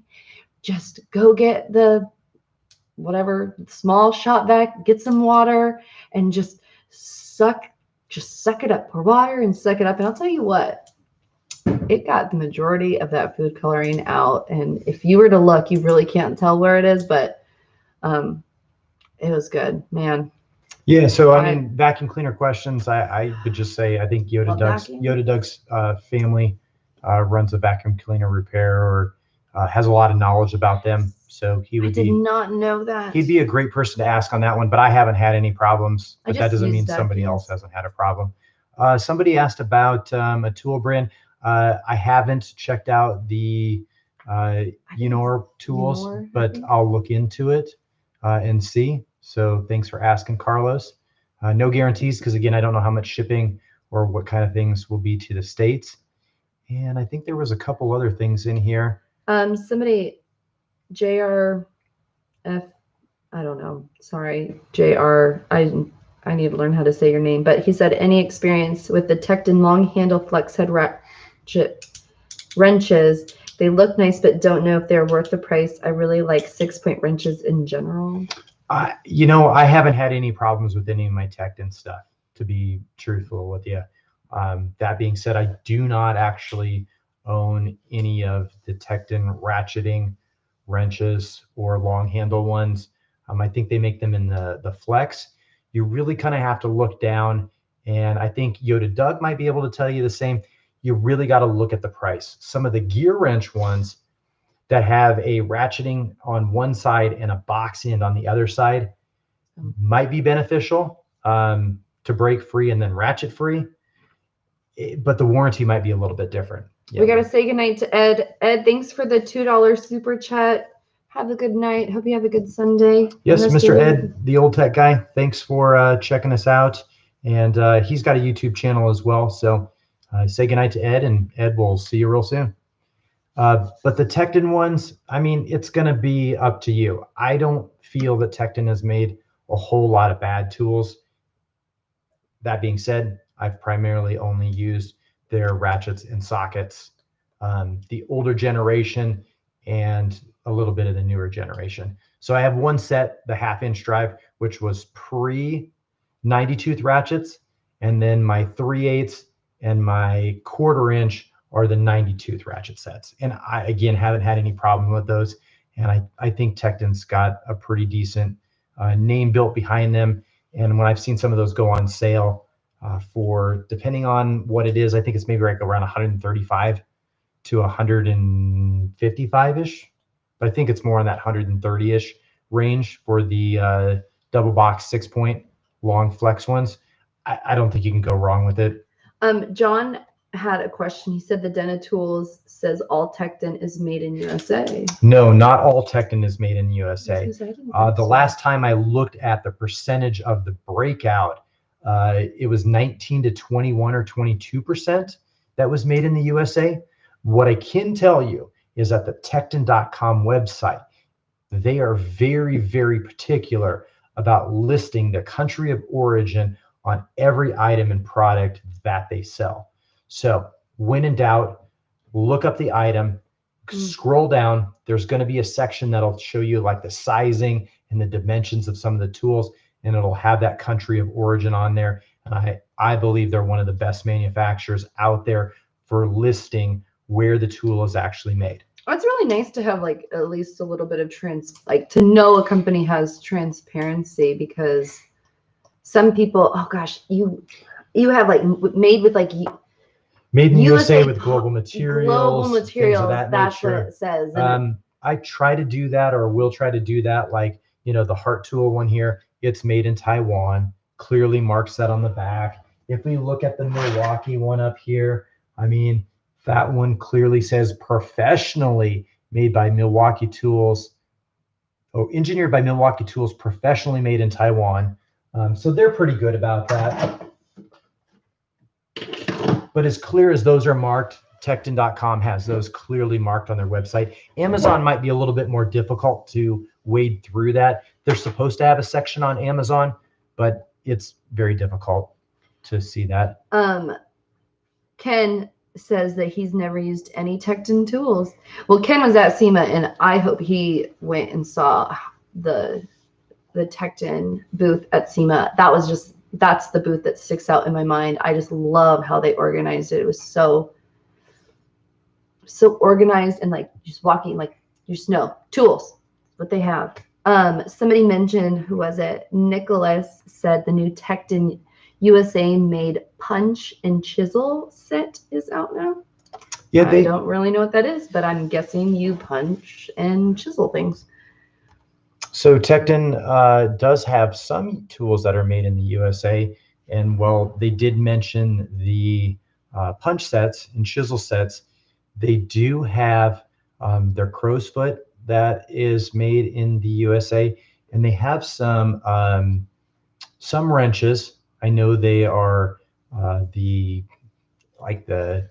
offset, like 30-degree wrenches. Those are made in the USA. And so it just depends. You really have to look about what it is that the product is. So I'm trying to see if they clearly, so at this, so here's the definition. Old School Repair signing off. Have a good night. Have a good night. Old School Repair. At this time, Tecton.com's website says 75% of our current product lineup is made in Taiwan. 20% is made in the United States, 3% in China, and about 2% is from other countries. So if you go to Tecton.com, look at the About Us, they clearly say what their percentage and breakout is.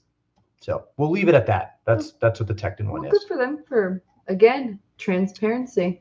Somebody asked a question. Somebody had a question if I've had a chance to check out the Mac Accesses. So yes, have that. It's really nice. It has a really nice like grip. One of Chris's favorite things to do is he'll come up and he'll hand me like a series of like the same type of tool. And he'll hand it to me and he's like, okay, which one of these do you think costs the most? And he's like, why do you think it costs the most? And I'll just like give it my opinion. And my favorite thing to do when I get the tools is to just flip this little switch. I know it has a name, but I forget it. What is it? A switch? Selector switch? Selector switch. And then I just love to like to listen to that. And then based on like those two things is what I decide is the most expensive, the ones that seem the smoothest. I'm not always correct, but this Mac one, I will tell you, with my unprofessional opinion, it's really nice. It feels really sleek. I think the grip is kind of skinny compared to a lot of other people that put grips on theirs. I know this is not the same size, but this seems really bulky. There we go. This seems really bulky compared to the rest of it. But I like this Mac one, and I really like what their logo looks like. I know that does not matter to everybody, but it seems nice. It seems like it's way more expensive than the Carlisle brand. Yep. So let's see, 2 questions here. Is any of the new Craftsman stuff USA made? Not really. Some of the power tools will say made in the USA with global materials. Let's see, got some classic Matco stuff, Yoda Doug said. And here's the other, and I still haven't had a chance to do it, but we will. That'll be another video at some point in time. Break the Mac Access against the Matco. So those are two ratchets I have not broke yet. I do have a Cornwell one, but I don't really feel like trying to warranty that out. They're a little bit, I just don't have a dealer that's super close. But these two, we're going to show these head to head and see which one is going to be stronger. Can I just tell you, for the longest time that I thought Mac was just like the like a nickname of Matt Co. And so I was really surprised that Mac was its own brand because I thought it was Matt Co.'s just nickname. What I find really funny is that sometimes my wife will be like, so how much are you going to spend on tools this week? And I'm like, yeah, I'm not going to try to spend a whole lot. And then what she'll do is she'll text me. She's like, just saw the Mac truck.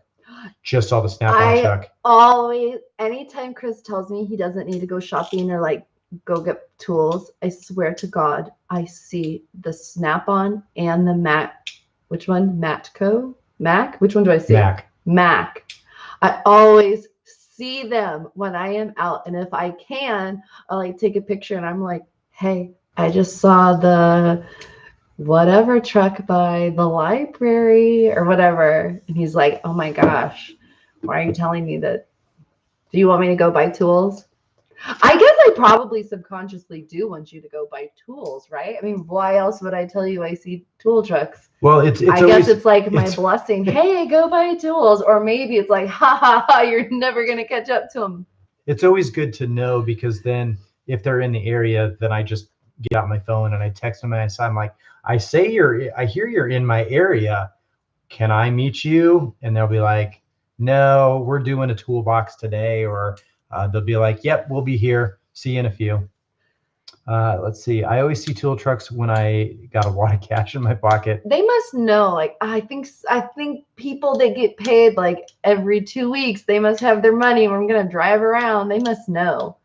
How do tool trucks work? Andrew said. Well, it's going to be a toss-up. I mean, they're going to have their regular routes that they visit in the hopes of selling more tools than they have to warranty.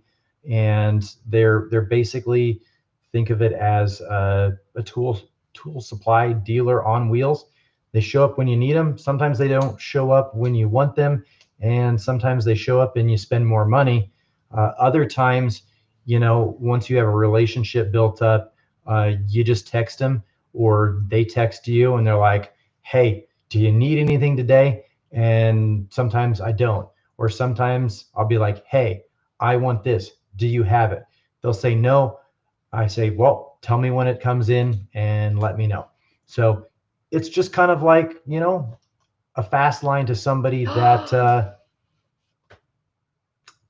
Because my favorite person just joined the live stream. Everybody say hi to Tarek. Tarek, how's it going? Really appreciate you tuning in. Weather has changed. Are the cabinet done yet? No, they're not. No, but the windows look amazing. They're not. Oh, Tarek, Chris hasn't done a live stream in forever, but hello to my friend. It's good to have you in the chat. I'm glad we're still hanging out here after an hour and 50 minutes. Thank you for joining and for your $20 super chat. Let me see here. Somebody says, have you ever had any warranty issues with tools you broke on purpose? And if so, what company? Well, there's some of them that I just haven't purely tried. So like the Wear a Ratchet, I have not. Oh, Gage Lloyd, $4 holler for more tools. Really appreciate that, because we will do that for more tools. But speaking of the tools, HART Tools recently was one of them that had an unfortunate accident. And their warranty, well, I can tell you they wanted a receipt.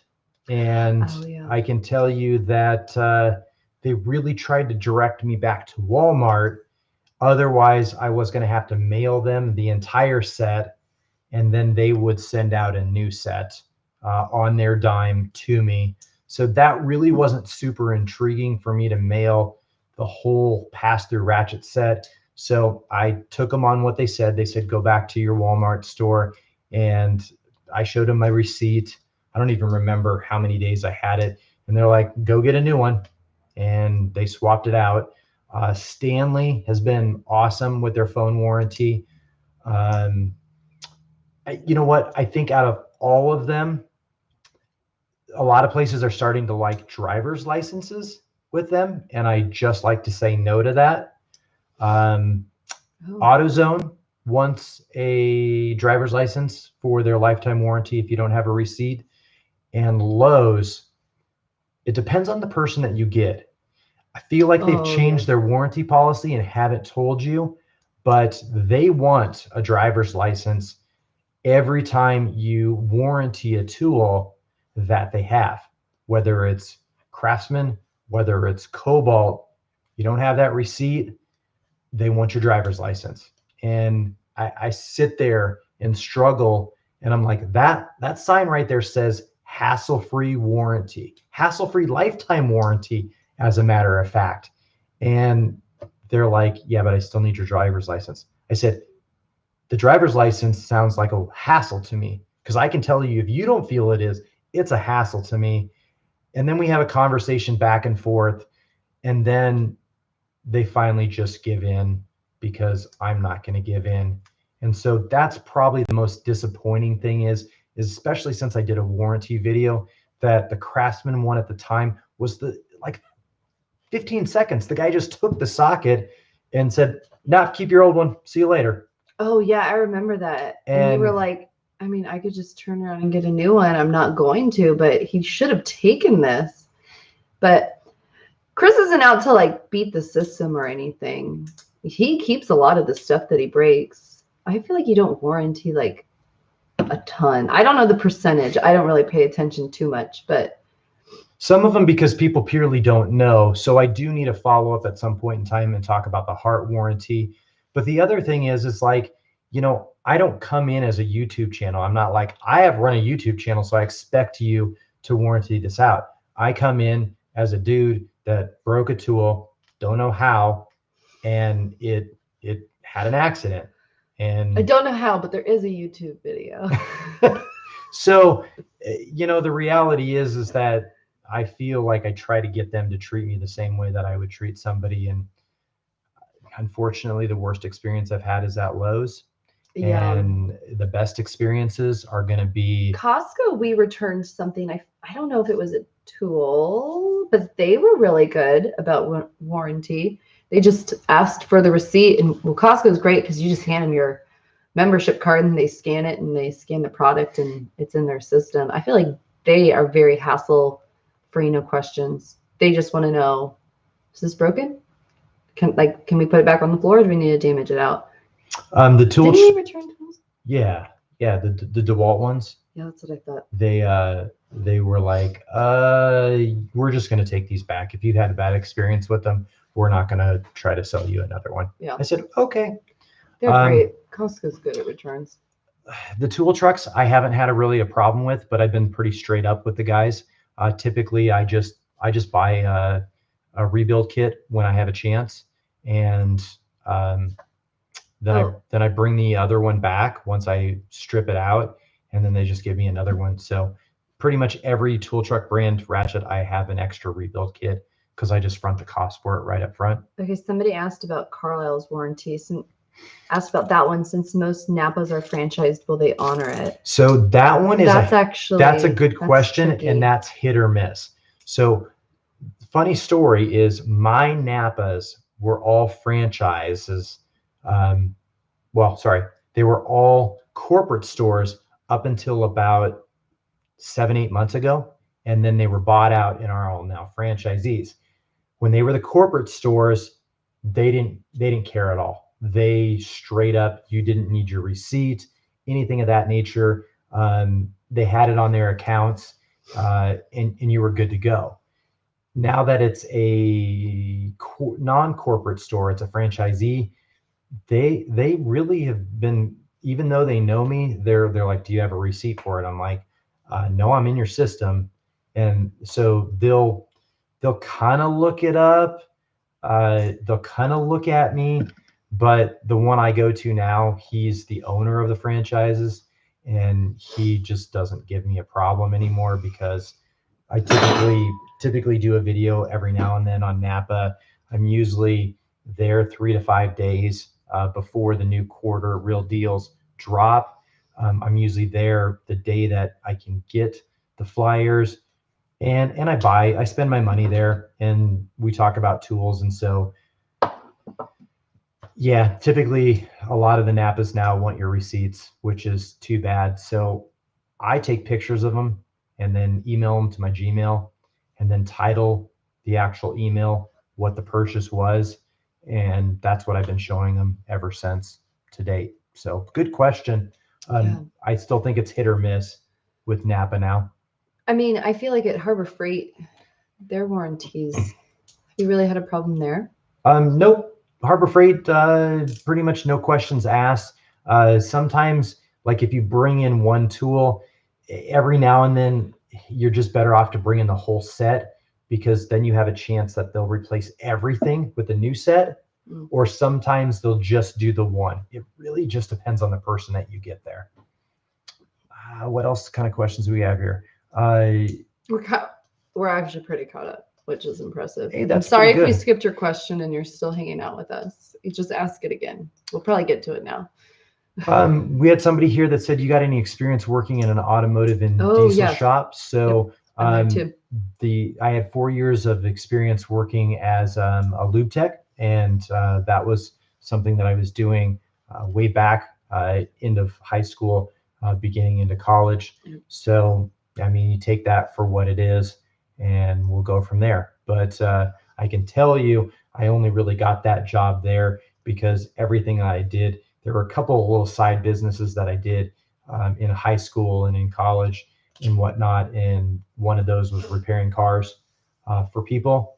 The other one was doing some minor body work here and there. And I can tell you, I don't ever want to paint cars for a living, because to me, really painting them, 95% of it, well, in my case at the time, 95% of it was to make sure your primer was down good, and if everything looked good there, your coat of paint was going to go down good. But really, that painting was an art. If you lay down shitty paint, it's going to look like crap. If you are really good with nice even strokes, minimizes the amount of buffing and everything you got to do. Gage is saying, 95% prep. I think it was Yoda Doug a little bit ago. I guess he lost his wallet or something. He needs a new license. So I hope you get that. I was reading that. Will Tecton make comfort grip ratchets? I wish they would. I mean, if that's one thing that I could complain about Tecton, I would say I don't want to have to try to make my own comfort grip ratchet from them. I want them to make that. They make that thing. That's a hard handle. Yeah, I don't know. Yeah, even if you don't make comfort grip, make a nice different handle. Again, I don't want to have to make my own, so I buy a different brand to get a nice comfort grip. I really think, depending on what kind of comfort grip you like, I think Carlisle makes a pretty decent one. Gearwrench, not too bad. Some people may or may not like it, but I think the contour on the Matco one is pretty good. Real quick to go back, Justin, thank you for your compliment. Hope you keep coming back to the channel. Andrew asks, have you ever used grip tools? Grip tools. Is that the one with the fist? Probably. I think it is. I have not. I like the grip on the icon. Oh, the grip on the icon. Yeah, that's kind of hit or miss. I like some of the tactile feeling on like the icon screwdrivers. I really wish the materials that they would have used on the screwdrivers would have been a material that they used on the ratchets. I feel like the ratchet handles are really, really close to the Pittsburgh ones. The colors are slightly different, and I don't get any different tactile feeling, or at least a whole lot of feel difference between the Pittsburgh and the icon one. So I wish they would have distinguished that a little bit better, but I didn't make their tools. I just bought them. To go back, Yoda Doug says that the grip isn't a bad brand and that they're affordable. And he says that, and then the Andrew who originally asked, he said he finds a bunch of their stuff at Ross. And so thanks to Yoda, he's going to pick some up. So I've never heard about that brand. What somebody said, they prefer the snap-on hard handles over the comfort grip. I can't disagree with that. I mean, I don't have a lot of hard handles, but I do like the hard handles on the screwdrivers, and I think I might find myself migrating there at some point in time with the ratchets. I know your buddy Tarek has some hard handle snap-on stuff. He's got some of the nice white ivory ones that he wants to use, but knows that people will yell and scream if he does, since they're collector item ones. Oh, fun. But I would love to see Snap-on. So I think somebody said that they confirmed that they're going to be coming out, and I can tell you I will be on board with buying some of those in a jiffy, in a heartbeat, when those come out. D-Man says grip is also sold at Northern Tools. You know what? I wonder what they sell. I feel like it's fun when you do like I want to call them competitions, but like your strongest ratchet type things, stuff like that. It's fun to put in a couple. I don't want to call them like no-name brands because obviously they're known, but like uncommon. What is like a polite word that I am looking for? Because I'm not trying to be impolite, but like grip, like add that to the lineup. You know what I mean? Just a lesser name brand. Yeah. The one thing about the ratchet torture test, like I mentioned earlier, a lot of manufacturers don't typically care too much once they've hit a certain threshold. They're more worried about wear. And I would love to build a machine that could do, 50 to 85 foot-pounds over and over and over. But really, a video of that is pretty unexciting, other than the last failure portion of it. So, I mean, trust me, I've thought about it. I say that because every once in a while, like Quinn, I remember you did a video and the Quinn like really stood out as like holding its own against some of those big name brands, and it performed better than, I don't know who they were, but in my opinion, I feel like Quinn is like a lesser known company, and so the fact that it held its own against the other one, like that was good to see. And if I'm like a newer person into tools and maybe I don't have a ton of money, or I just need a couple things, then that just goes to show me that like, yeah, I can buy really expensive things, but if I just buy this tool that's cheap and it's affordable, then I can use that, and it's just as good as these big names that are really expensive. And maybe like later on I can buy the expensive ones, but right now like my price range is this, and if I buy a tool, it's going to work just as well as the others. Yeah. So like, somebody you mentioned Quinn, but this is the Doyle one. So I don't know if you can see the tips on here. They're slightly rusted. And I literally have used them 3 times. Oh yeah, you can really tell.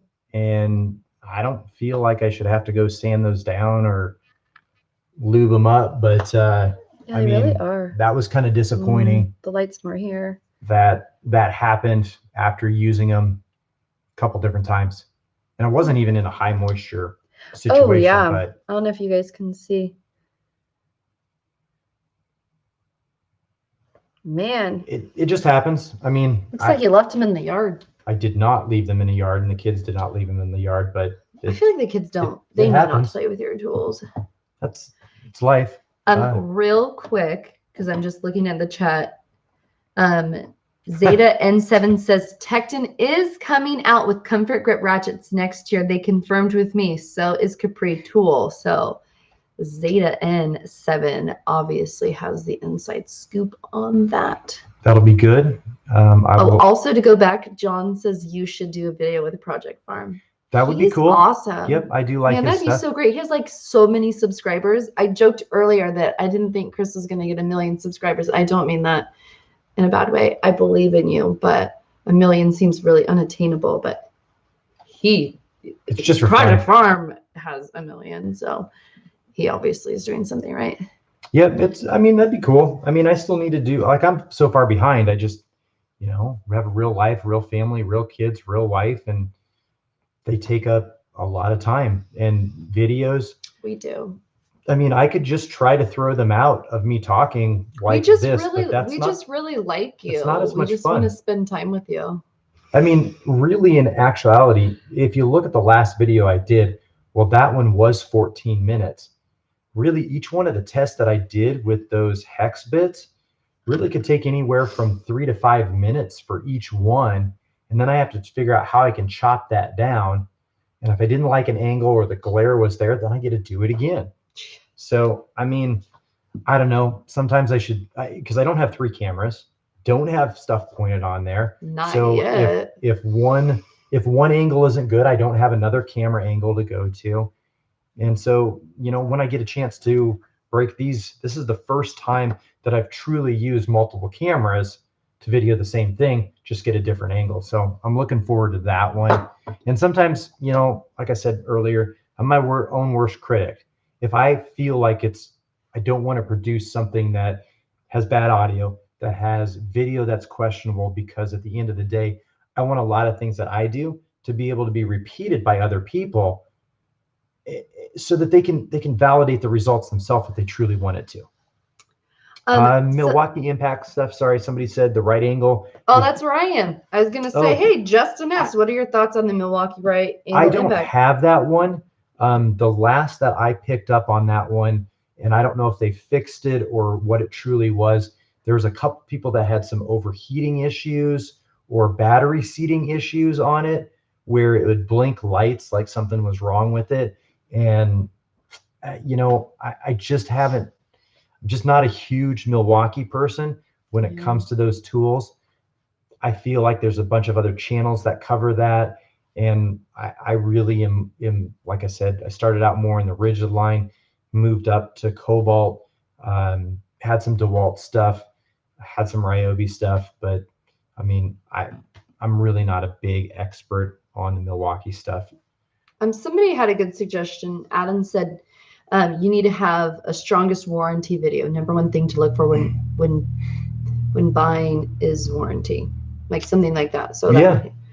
Well, I mean, you really should buy a tool not believing you're going to have to warranty it. That's true.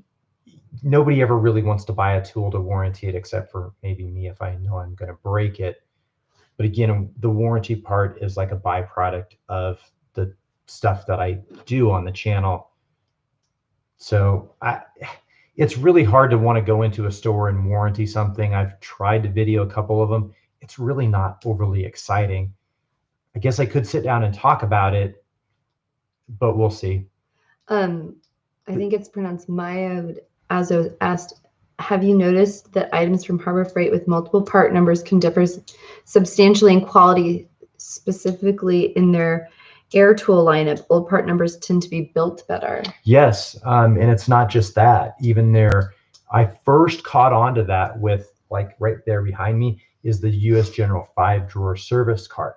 And the older models seem to be built a little sturdier or different. At one point in time, the model numbers were supposed to denote different factories. But now sometimes it's, then that might make sense with what he's saying with the different numbers. Sometimes it's different factories. Sometimes it's different revisions that are subtle, but could be cost cutting, things of that nature. But I have noticed that model numbers do have a difference in sometimes paint quality, things of that nature. WYO asked, what is the most money you've spent on one tool? I would just say tool. I wouldn't count your... Oh, yeah. The most money that I spent on a tool... Do I want to know this? Oh, yeah. You know it. We did a video on it. Do I even remember? It's right here. This one tool. This one tool. We did a video on it. This is the most amount of money that we've spent on a tool. I'm clearly not very supportive. Oh, yeah. Yes. Okay. I was going to say, I'm clearly not very supportive. I don't remember what you're talking about. Just if you missed that video, take a guess at how much that costs. That's a $3,000 torque socket. It's like kind of heavy. So that's from Torque Tools Inc. Man, look at how great people down in Texas. And yeah, that right there is the key to the Bluetooth going to another device. It gets me the ability to graph those on-screen results while we break those. Okay, yeah. So this is okay. So I do know. I do know the answer to that question. So yeah, that's the most expensive tool right there. And the reality is that's probably why you don't see a lot of people go down the digital route when they start breaking things, because they're expensive. Just to rebuild that, should I break the strain gauges on there, is around like $900. So almost a third of the cost if we break this. But I think the results are fantastic to graft that. Now we could try something different where we would do like a load cell with the press, but I just don't know how the results would be. I have to start doing some math in it. And that's where I really want to make it repeatable. Not everybody's going to go out and buy an expensive socket, but that's the reality. When we go up to 1/2 inch, I don't know if this at even 1,500 foot-pounds will be able to take the strain of the snap and the release of all that energy. So I don't know if we get to it and we break it, it's going to be about $1,000 mistake. Okay, so John, I'm looking at the live comments coming in, and he says, "Did you have to buy that big socket?" Yes. Yeah, that's a $3,000 torque socket. I'll tell you what, it really was a good investment because that thing allows Chris the ability to do a bunch of other videos off of it, and obviously, you know, ad revenue, stuff like that. I mean, I honestly don't know if it's paid for itself at this point, but he did have to buy that. I mean, here's the other one. This is an AWS inline 1-inch torque transducer that runs off of this. Here, I'll hold it. But this thing's, I don't know, this one, thing's the batteries on it are big, big, but it just has the on screen. That'll go up to 1,000 foot-pounds. So wow. That right there, that's like an $1,800 torque transducer. So that one, we may go back to that. That's only about $500 to rebuild should we break this. But that's where I found out that a lot of digital electronic torque transducers can take up to about 50 to 80% max what they're rated for. So when you're starting to break things. So technically, the very, very peak of some of the 1/2 inch drive stuff is going to be in the 700 to 900 foot-pound range for breakage. So technically, I would probably want a 2,000 foot-pound torque transducer, and the only one I have is 1,000 and 1,500. Okay. So, you know, it's going to be close. The first 1 or 2 1/2 inch drives may survive, and the torque transducer will be okay. I may not be able to get through all of them, so that's why I do have a backup one. Okay. But again, sorry, honey, the channel is a hobby. It's for fun, and everything that I earn goes back into the channel, and that's how we're able to afford tools like that. To go back to warranty, 2 things.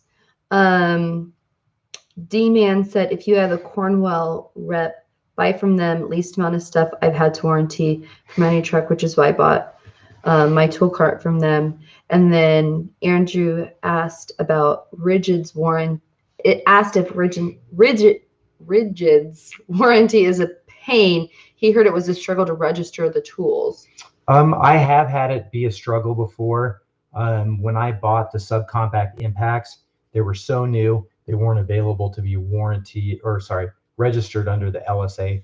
I called the phone number, talked to them, probably took about 5-10 minutes to get through, and then bam, they magically flipped over everything and I was good to go.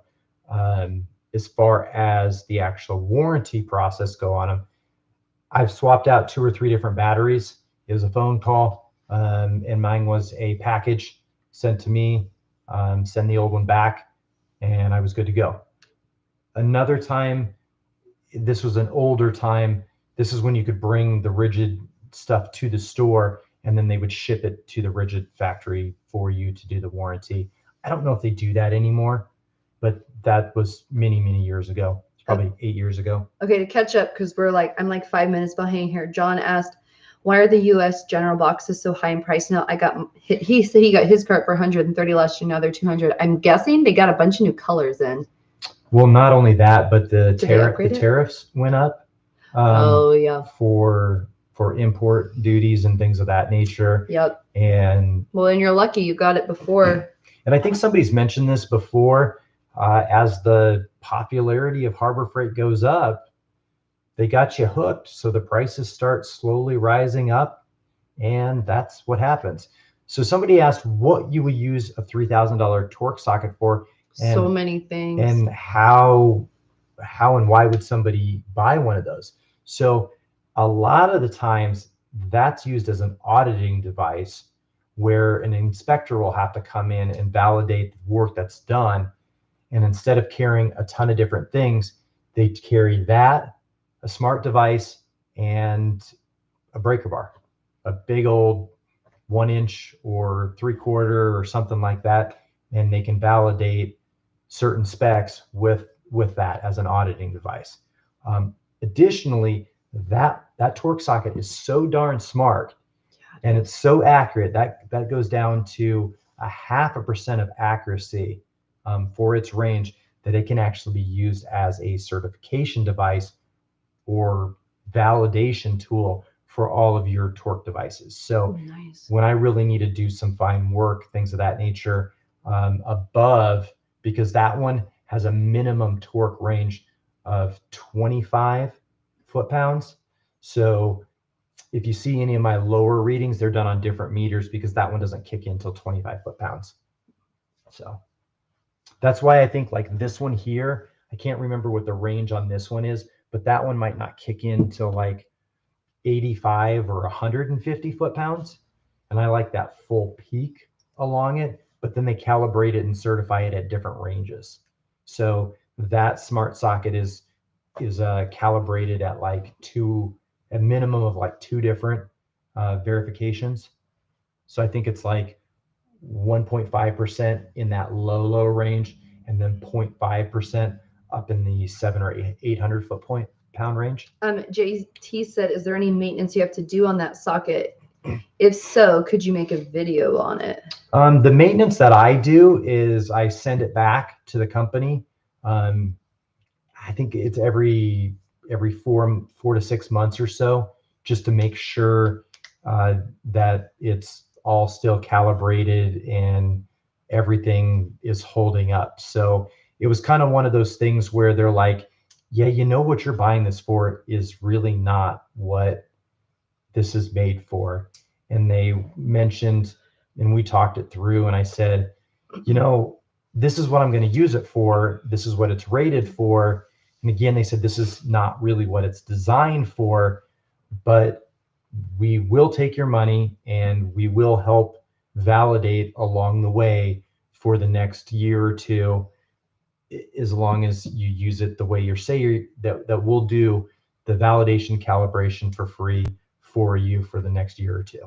So I send it back to them on my dime, and then they mail it back to me on their dime. And we've done that every, so the first portion was every 3 months, and now we're at about every 6 months.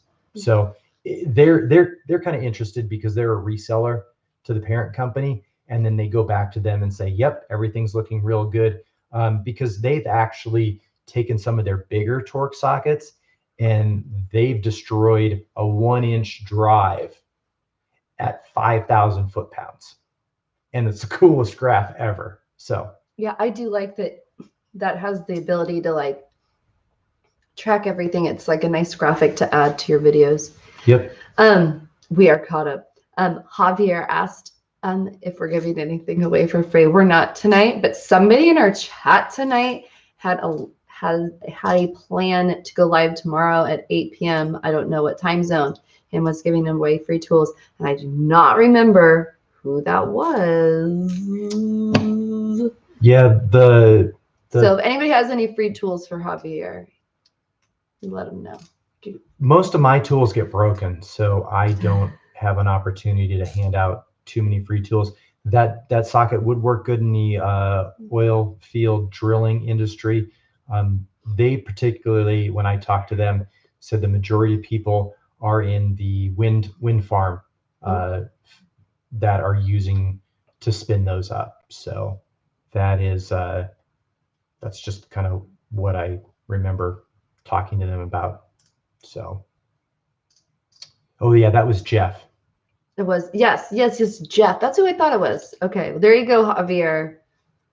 Jeff's your man. He's gonna give away some tools. Yep, we don't have any stickers, do we? Do we have any client graphic stickers? I feel like we gave them away. The reason why we hadn't gotten more is because, again, we were talking about if Chris needed to change his, not needed, but if he wanted to change the name of his channel and all this sort of stuff, like we could, like, we know we could do some sort of rebranding. It was a matter of, is there a good enough name?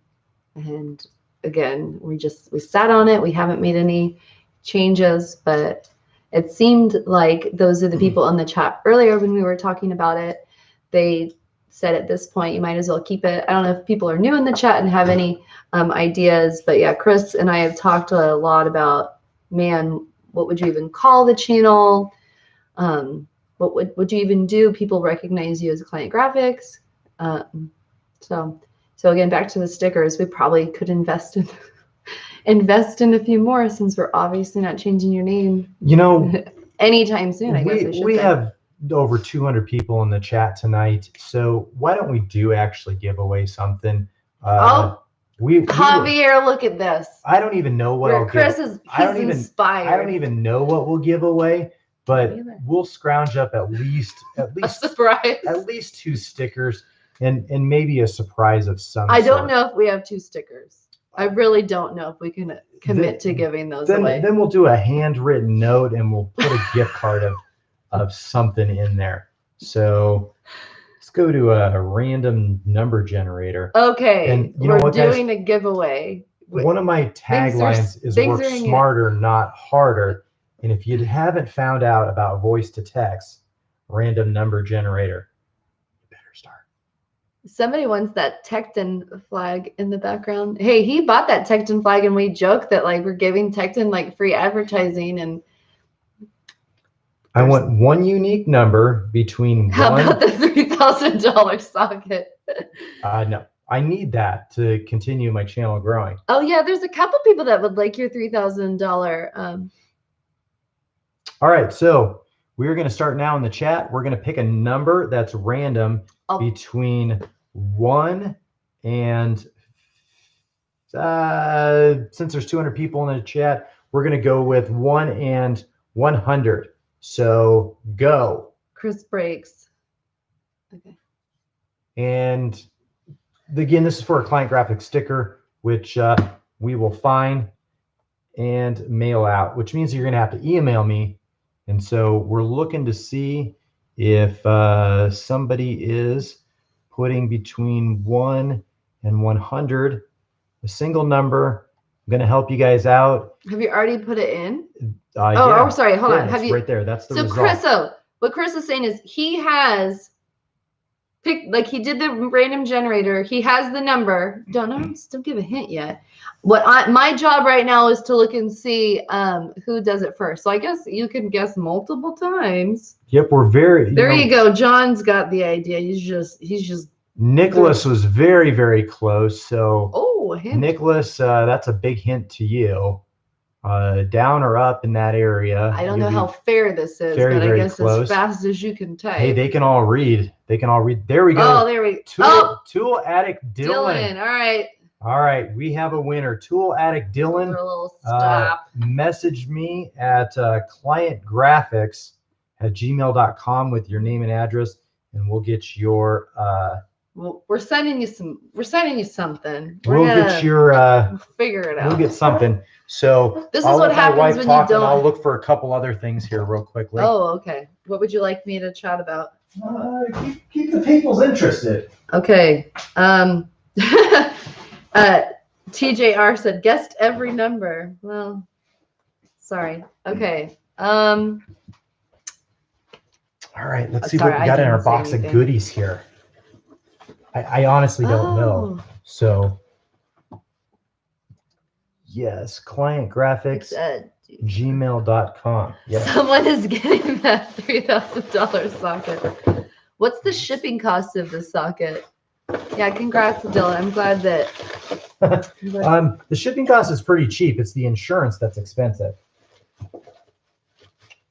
I don't know. Would anybody want? Oh yeah, this. Would you like a Gador? A Gador bottle opener or a Quinn bottle opener?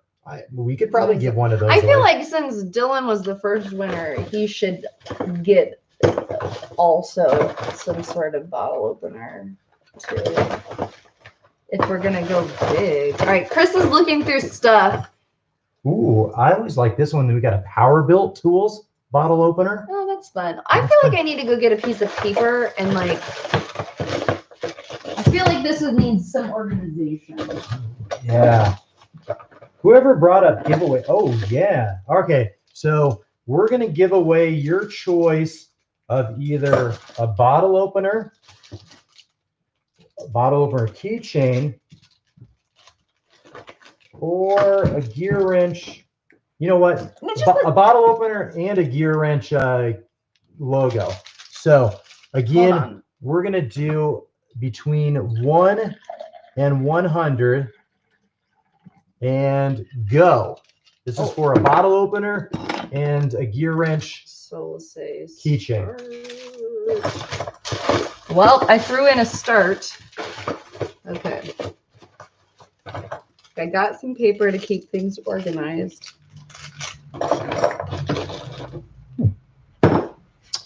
That's the number. So if we see it. Oh, whoops.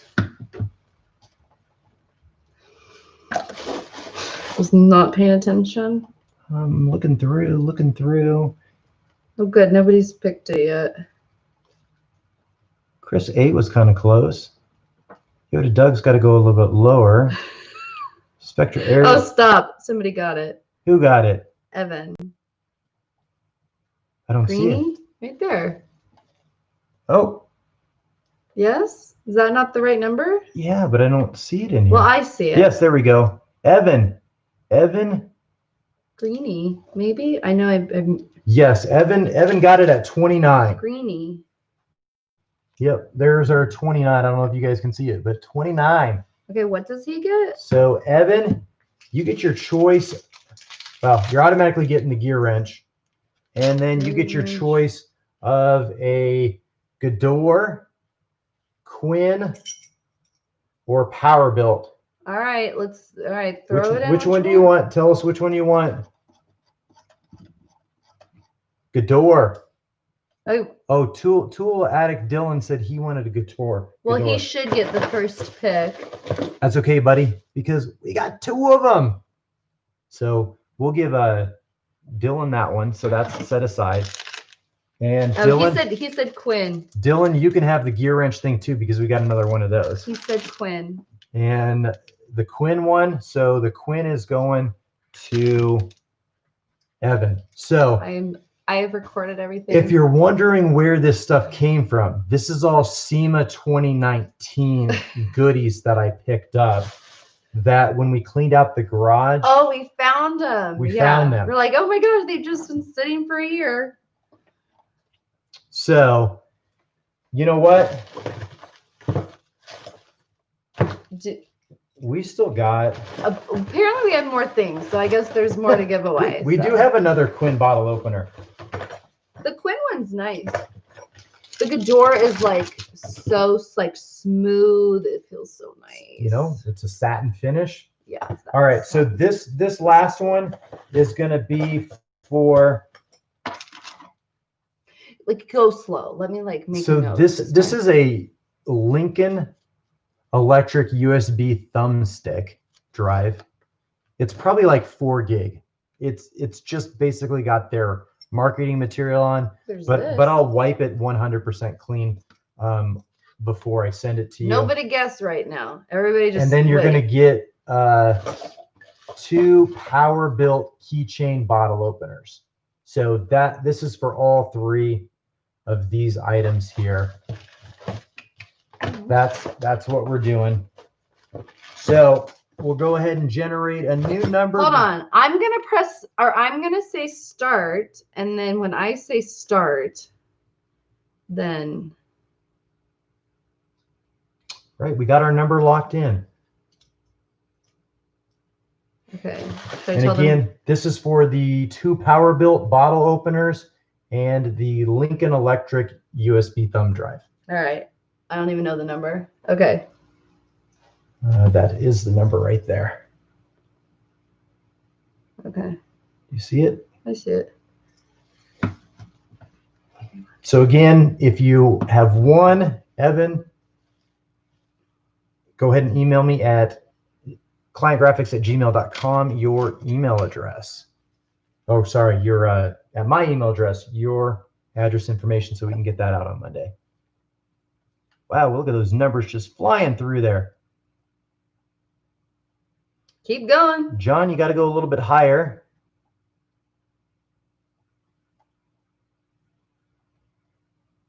Haven't seen it yet. It's kind of fun. We should do this more often. Man. Oh, TJ, just a little bit higher. Jeff, a little bit higher. Hopefully everybody's like refreshed and on the BW is just a little bit higher. Oh, there we go. Josh Dane, 81. There we go. Number was 81. Why is that not coming through my mind? So I think it was Josh. Pretty sure he was the first one that I saw hit 81. You did? Yeah. Where? It was right there. Oh, I'm so far behind. Josh Dane, right there. Josh Dane with the 81. Well, I put stop in at some point. All righty. So Josh, you did win the 2 Powerbilt keychain bottle openers. Show me.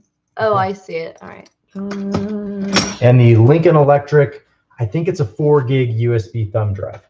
Don't hold me at that, because worst case scenario, it's going to be 2, but I think it's 4. So that is all that we have that we can give away tonight. All right, I've made the notes. And that is pretty much what we're going to wrap up with. So again, a lot of cool stuff that we're going to be bringing to the channel. If I didn't already spoil the beans, we got our Ingersoll Rand tool set that we'll be talking about. Grand prize is a ratchet and a vacuum. Yeah. That's what you and I get. We got a bunch of adjustable 10-inch ratchets, 10-inch adjustable wrenches that are hanging up there. And we're going to put those through the torture test in a couple videos coming up. We got the double box in extra long metric ratcheting wrenches, which, I got to tell you guys, these produce some pretty darn high torque numbers. Really excited for that. We really worked up the torque socket.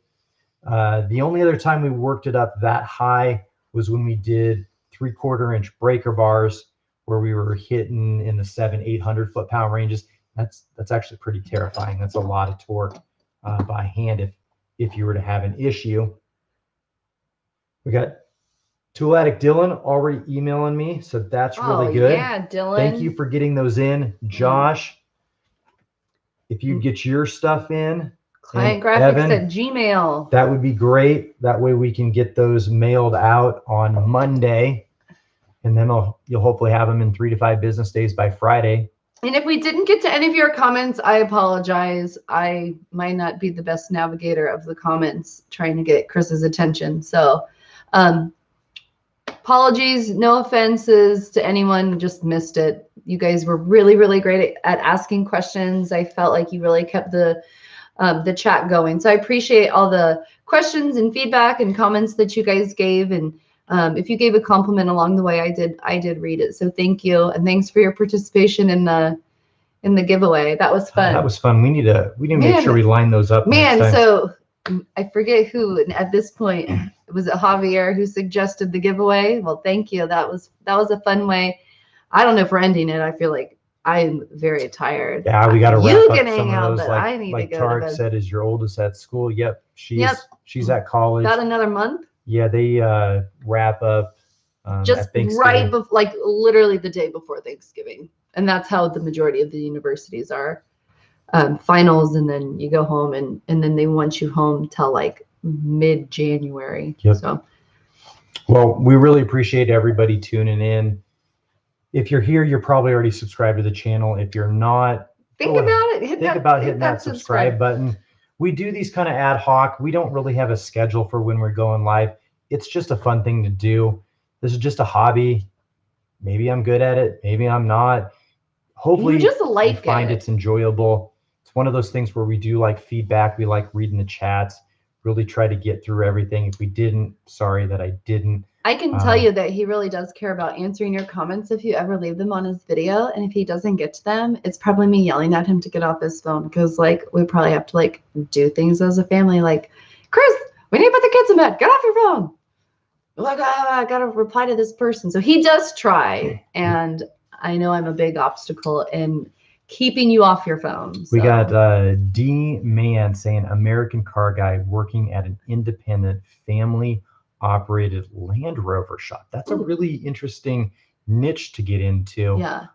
That's got to be fairly high end, because a lot of the only family operated shops that I know of are typically like your Hondas and things of that, and Hondas and Toyotas. You know, where I live, we don't have a Land Rover dealer. I don't think we have a Jaguar dealer. We don't have a Mercedes dealer that would service them. We'd have to go to another bigger city. Have a good night, so Tark. You said, Tark, have a good night. You said the money is the same. He says he hates the cars, but he doesn't mind the guys. The money is the same as a local Chevy dealer is offering as a lube tech. Should I leave? You know, that's a really tough call. I mean, if you figure as a lube tech, to me, that's a step down, depending on when you say you're working on cars. I feel like working on cars is doing more than an oil change or a fluid change or something of that nature. Definitely more than changing the wiper blades, checking the air tire pressure and stuff like that. You can teach a lot of people to do those basic things. It's really hard to teach somebody how to take everything apart, make sure all the same number of bolts go back in that you took out. And to be able to do that, not everybody can do that. So the experience that you're getting from doing something like that compared to a lube tech, yeah, it might be the same amount of money and easier work, but is that the right stepping stone for your career? Do you feel that the same money going to a lube tech is going to allow you to get in and work at that dealership as a full-time mechanic, service advisor, something like that, that you're going to be able to make more money in a quicker fashion than you are at your independent family? That's maybe something you want to do, but you have to know the difference between a dealership life. The dealer's got a lot of rigid rules and things that they have to follow, that typically an independent family is going to be pretty flexible. They might not be able to offer you the health care and the same kind of offerings that a dealership could offer you. So you're really going to have to weigh your pros and cons. I told my wife I never wanted to go back and work for a big company, something that was owned on the stock market, because they have different rules and regulations, and they have to offer up money to their shareholders, which isn't reinvested back into the business. But, you know, sometimes you got to go where the money's at and go where the work's at. So you really have to look at what's best for you. If you like hated it, then there's no reason to work at a place where you hate. But I'd also think about your future. Where do you want to be, and which company would help you get there? And that would be my best advice. You know, you can go to many different jobs and never like the work. That's the reality. I still tell my wife sometimes, I don't know what I want to do with my life when I grow up. I don't really know if what I'm doing today, I'm going to be doing in 40 years from now. I honestly don't know. I hope you're retired in 40 years. But I can tell you the things that I don't like to do. I can tell you the work that I don't like to do. So don't always look at the fact that you don't like the work you're doing. They call it work for a reason. They don't call going to work fun. It's a job. Yeah. You get paid to do that. If you like the people, that's half the battle right there. If you don't like the people you work with, then you have to switch jobs. Yeah. Or, yeah, that's really the tough part. So hopefully, good luck to you, D-Man, figuring that out. I mean, it's always hard to make life changes, but I hope the right decision comes to you and you're happy with it. Good luck. Last thing we'll talk about, because there's just not a lot of Teslas in our neck of the woods. I mean, they're there, but they're here, but they're still one of those things where you're like, oh, that's a Tesla. mm-hmm. And then you go, okay, well, where's the nearest Tesla dealer? Well, it's, I don't know if Omaha has a Tesla dealer or if you have to go to Kansas City. That's a good question. But I would look at something like that and say, oh yeah, well, it's got a lot of torque. It's got a lot of power. We don't have a ton of charging stations. And so that probably really isn't going to be the thing that's going to be on my market that I would look at, because it's not mainstream. Yeah, we're probably not going to be Tesla owners. I like BW Electric's comment. Tesla is the Apple computers of car. I literally think the same exact thing. I wonder though if they will blow up and everybody will have them. We used to not be Apple people at all, but for the last several years we switched, and I don't think we're going back. So, and then sometimes some people say you got to think about your age too in changing jobs.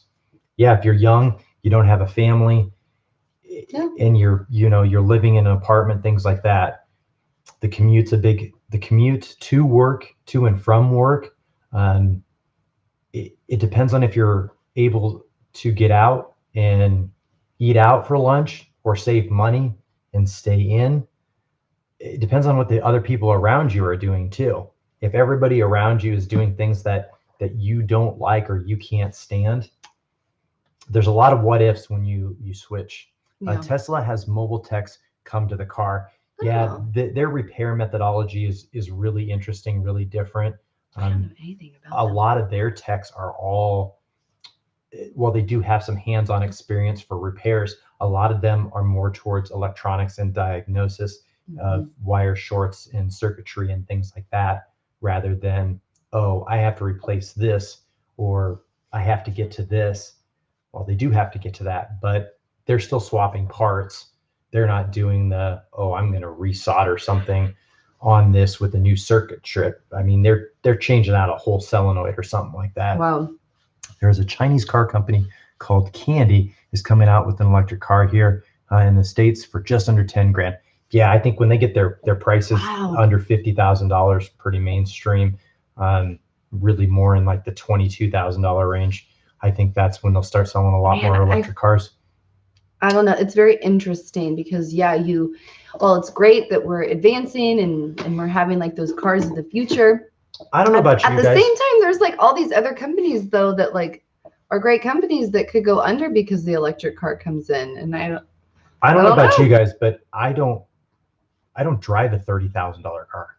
My car right now is like probably worth $4,000. We're just waiting for it to die. Well, I'm waiting for it to die, and it's a Ford, and it's survived, and it's got lots of miles on it.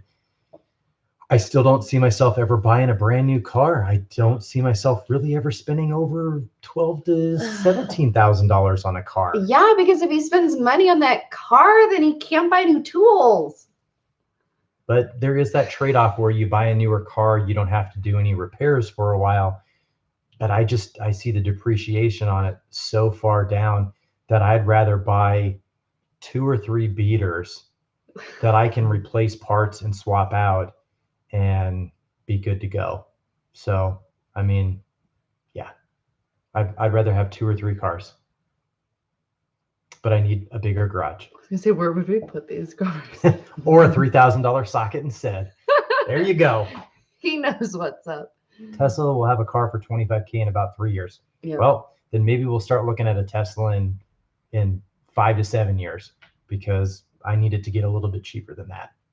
I don't want an electric car, but maybe I do. I don't know. You know what? I can tell you in Nebraska, when it gets cold, you know what? We'll tell you how cold it is right now. I don't have my infrared non-contact thermometer, but I can tell you. I can tell you the high of the. It's 34 degrees outside, which means the temperature is dropping where we're at, and my hands are getting a little colder. I can tell you the high we will experience today is 33. Woohoo! Gross. Ugh. I think it's supposed to snow tomorrow, or no, today, Sunday. Ugh. Gross. Sorry. Well, I don't always ask you guys a whole lot, but if you really liked this video or this live stream or any other things that I have and you haven't hit the thumbs up, go ahead and hit that thumbs up button. Yeah, we just hit a little thumbs up before you go tonight. And I appreciate you hanging out with my wife and I on your Saturday night. God, you guys hung out with us for like almost 3 hours. Thank you. I'm just it was fun hanging out with you. Just gonna for everybody that joined super late, we'll just recap a couple things. Here's that power built ratchet. Here's that Napa Carlisle one, that power built one, and that Carlisle one. The heads and the flex joint on it are exactly the same because they're made by the same manufacturer. It's just this is a full chrome polish with a different type of handle than the Carlisle one, and this one will run you $20 to $30 on Amazon, where this will run you, when you can't get this on sale, $70 to $80 for that Carlisle one. This one has the detents. They're pretty tight, a little bit tighter than the Tecton ones, and it's a very thin pear head shaped ratchet. Again, just exactly like the Carlisle one. I believe High Five manufactures these, and so if you haven't checked out Power Built, I don't know, the Tech Pro stuff that Power Built has, pretty darn decent, and that's kind of what ran me down the rabbit hole of checking out the Ingersoll Rand stuff. And both of those are made by their parent company, All Trade. So All Trade's had some history. They've been around for a while. Good stories, bad stories, indifferent stories. Nobody's perfect. Nobody makes products that are 100% never going to have any issues. But I can tell you so far, I like the Carlisle one. I like that Power Built one just the same. Look forward to reviewing and checking out the Ingersoll Rand tools. Thing's a beast. We did talk about the Hercules angle grinder that we did a video on when we did our walk around at Harbor Freight Store. You know, that's the biggest difference. There's a lot of guys that will do videos, but they don't show you any tools in real life. And that's what I feel I bring is a big difference between other people. I go out, I take a look at them, I buy them, review them, and I hit the stores. Not as frequently as I used to, but I still do get a chance to go out there. And those double box in ratcheting wrenches, oh yeah, these are gonna be fantastic. That is one fantastic breakage video. Yeah, you almost broke yourself. I can tell you this here is 1/2 inch square key stock, bar stock, whatever you'd like to call it. It's 1080 zinc plated, and this is what it looks like before it shears off at around 250 foot-pounds. I can tell you we sheared off at least 2 of those with the double box in ratcheting wrenches, and they are very, very strong. So they're not too bad. Other than that, I think that's about all. We did buy a couple Milwaukee things, but that's because I posted those deals on Instagram. So if you don't already follow me on Instagram, you can check that out. And I think how if did you become so smart on tools? If you just click on Chris's channel, there's somewhere there's a link to go to his Instagram. It's easy. If not, it's just Client Graphics. Some could say use, some could say love, some could say passion, some could say addiction, some could say, you know what, we all got to find a hobby. And some of it is being thrifty when I had to be. I had to find the best tool for the money at the time. And now when I well, you don't discriminate against the tools really either. Like you really do investigate all the brands too. So then that helps you compare and know stuff too. Right. So, you know, that's what Josh put in the comments. He was lucky enough to pick this up for $25. That's the thing. Not everybody was lucky enough to pick that up for $25. And that's where everyday price you can typically pick up that Power Built one, which is the same, except for this one's a locking flex. This one's just a detent flex. That one, I want to say, when I torture tested this one, it tested out pretty decent for a pear-shaped ratchet. And I want to say when I bought it, it was about 19 or 18.97 or something like that. I think it's gone up a little bit in price since I bought it, but that's when I knew that it was a pretty decent ratchet. I bought the 1/4-inch version of it, a 9-inch 1/4-inch version, which is a pretty long 1/4-inch ratchet flex. That was like $20 as well. So it's pretty decent, especially at that price point. And their warranty, I believe, was an email. I took a picture of it and they got back to me, I want to say in 24 to 48 hours, and then had a new one mailed out to me. I think they gave me a 7 to 10 day time frame, and it was back in business in my house, in use within those 7 to 10 days. I think it came earlier, but they shipped it out via nice FedEx and it was good to go. So not a bad little tool. Again, it's not your Mac Access at $100. It's definitely not, your Mac Access Flex at a high price. It just kind of works. So my phone just switched to a different video of yours, so yeah, I don't know if anybody else got kicked out. I guess there we go. All right. Well, thanks to everybody who continued to hang out, even though we said we were going to go away a while ago. We stayed for a little bit longer. Thanks for sticking with us. That's what we do. Well, we really appreciate everybody tuning in. And if you're not already a subscriber, hit that subscribe button. It's kind of like I'm doing the end of my video here, honey. I know. If you like this stream, hit that thumbs up button. If you didn't like this stream, go ahead and give it 2 thumbs down. Okay, I just have to say this. Our kids, they're littler, but they know Chris's intro, and this is the extra or whatever. Yeah, this is the extra. So our 6-year-old, she loves to take my phone and make videos. She's always like, "Hey guys, welcome to my channel," and she does it just like Chris, and it's so funny. I don't delete those videos, but you're good at it. I mean, if you didn't do it, I'd be like, "Why didn't you do the thing you normally do? Where's your normal extra?" So yeah, you got to do it. Well, and we just have fun. It. Really appreciate you guys all tuning in. Thanks for sharing your Saturday night with us. Yeah, thanks for hanging out. And as always, work smarter, not harder, and we'll catch you in the next one.